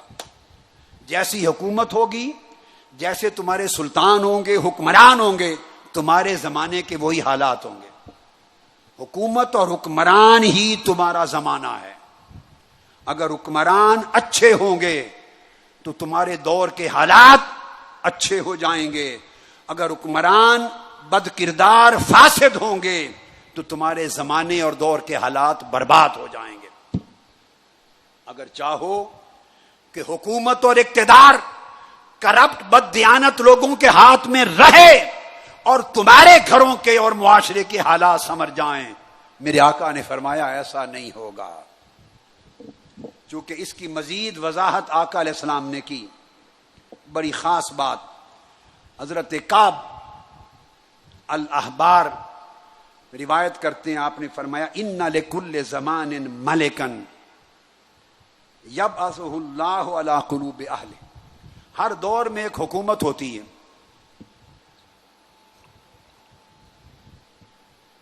ہر دور کے حکمران ہوتے ہیں, اور اللہ تعالیٰ انہیں اس دور کے لوگوں پر, معاشرے پر, سوسائٹی پر حکومت اور طاقت عطا کرتا ہے, غلبہ دیتا ہے. اب سن لیجئے, یہ بیداری شعور کی مہم, یہ ان فتنوں اور ان فتنوں کی تباہیوں کی آگاہی اور ان سے بچنے کی تدبیر اس قوم کے ایک ایک فرد کو کیوں سنا رہا ہوں, سمجھا رہا ہوں.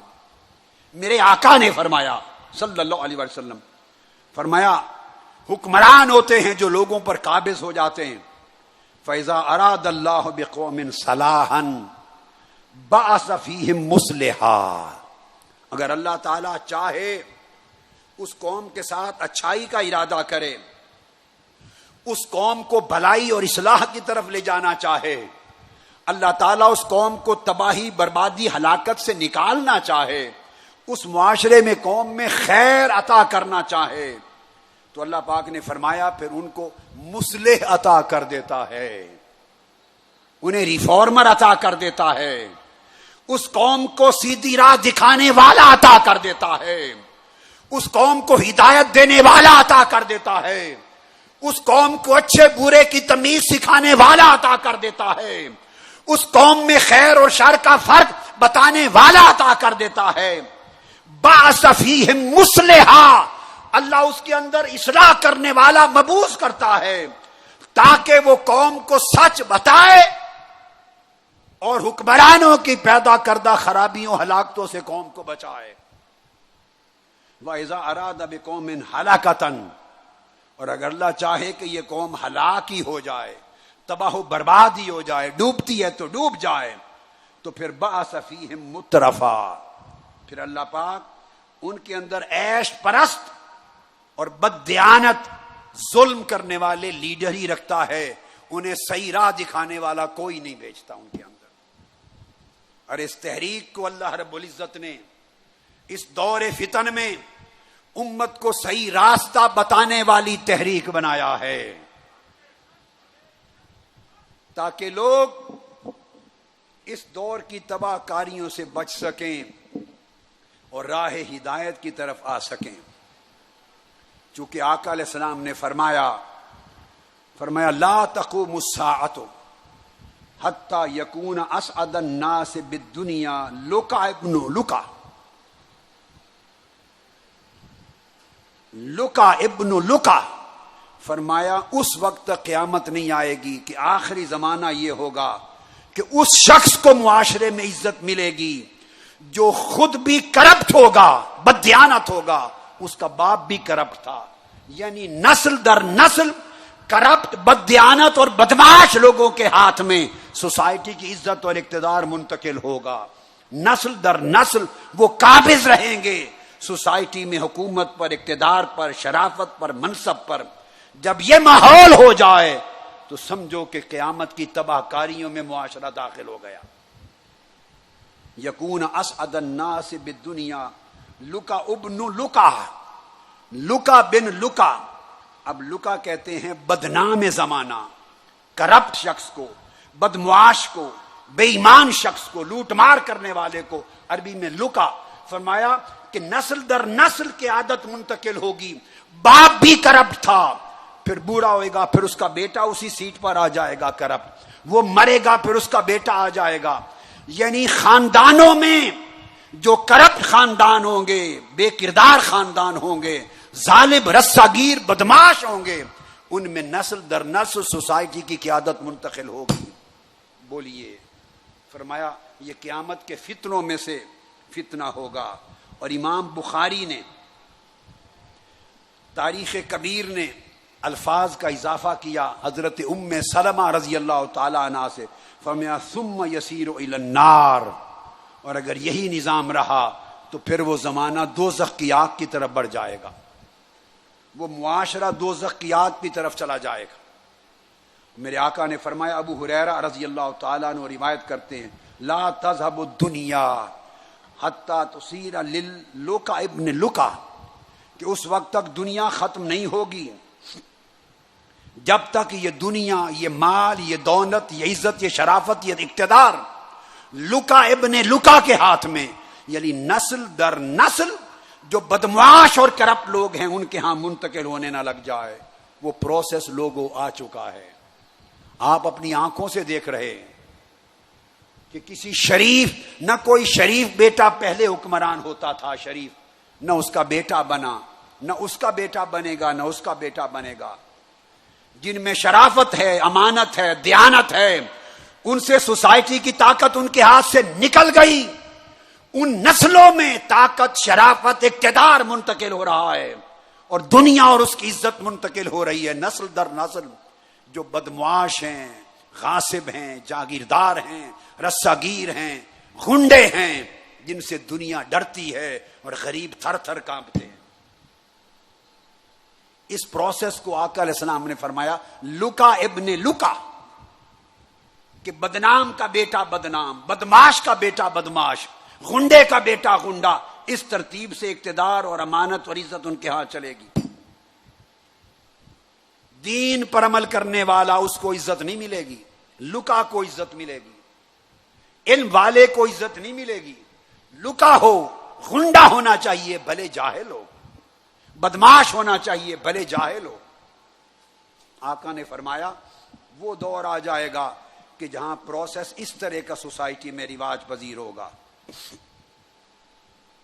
اسی طرح عمر ابن الخطاب سیدنا فاروق اعظم بھی روایت کرتے ہیں آقا علیہ السلام سے.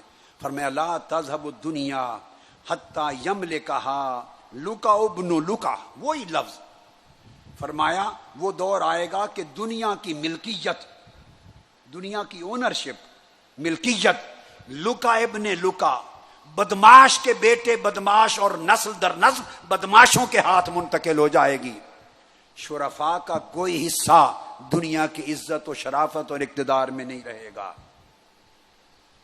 اور آقا علیہ السلام نے پھر فرمایا, حضرت عبداللہ بن عمرو بن العاص روایت کرتے ہیں, امام ابو داود اور نسائی نے روایت کیا حدیث صحیح, فرماتے ہیں کہ ہم صحابہ کرام آقا علیہ السلام کے ارد گرد بیٹھے تھے حلقہ بنا کر, کہ آقا علیہ السلام نے فتنوں کا ذکر فرمایا. غور سے سنیے, میری گفتگو کا بالکل آخری حصہ ہے, بڑی غور سے آقا علیہ السلام نے فتنوں کے دور کا ذکر کیا کہ ایسے ایسے فتنے آئیں گے. تو ہم نے پوچھا یا رسول اللہ وہ فتنے کیا ہوں گے؟ آقا علیہ السلام نے پہچان بیان کی کہ فتنوں کا دور یہ ہوگا. فقال اذا رأيتم الناس قد مرجت عهودهم وخفت اماناتهم وكانوا هكذا شبك بين اصابعه. اس طرح انگلیوں میں انگلیاں ڈال لیں، انگلیوں میں اس طرح انگلیاں پھنسا لیں. فرمایا فتنوں کا دور وہ ہوگا کہ جو لوگوں کے لیڈر ہوں گے، حکمران ہوں گے، نمائندے ہوں گے، جن کو امانتیں دی جائیں گی، وہ وعدے کریں گے پھر وعدہ خلافی کریں گے. انہیں امانت دی جائے گی، وہ امانت کو ہلکا سمجھ کے کھا جائیں گے، کرپشن کریں گے.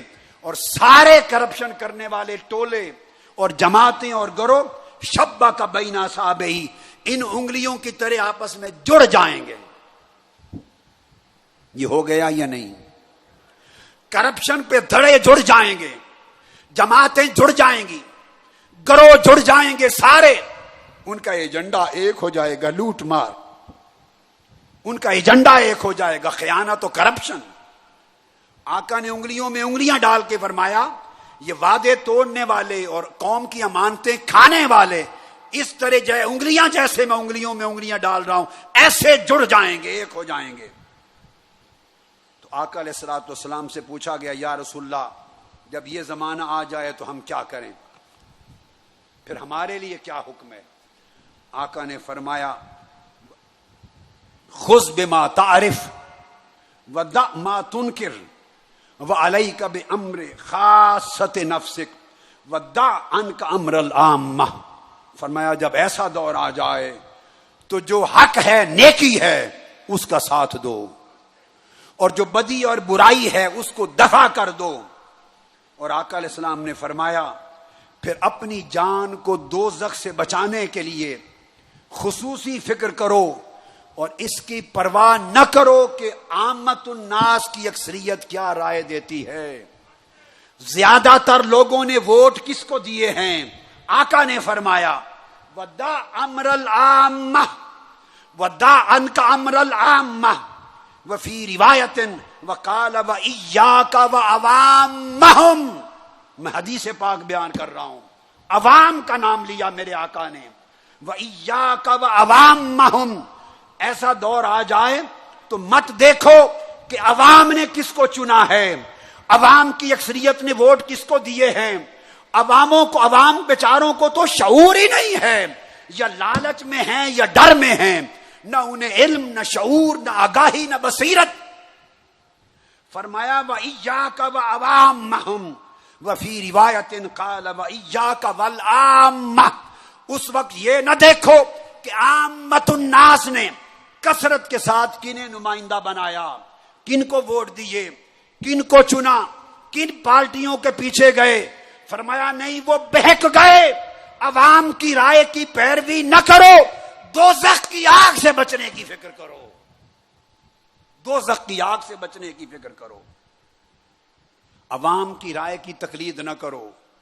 لوگوں، آقا علیہ السلام کی امت میں مصطفی اور نبوی معیار پر قیادت کا کام یہ نہیں ہے کہ وہ یہ دیکھے کہ لوگوں کی کثرت کدھر جا رہی ہے، وہ لوگوں کے پیچھے نہ چلے، وہ مصطفیٰ کے حکم کے پیچھے چلے.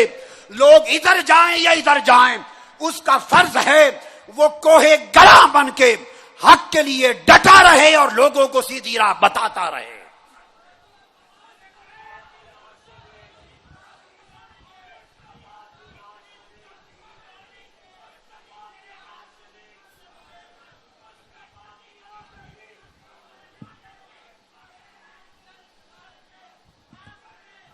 حاضرین محترم، جب ایسا دور آ جائے، آپ نے آج رات ان فتنوں کا ذکر سنا اور فتنوں کے حالات کو سنا، ان کی علامات کو سنا.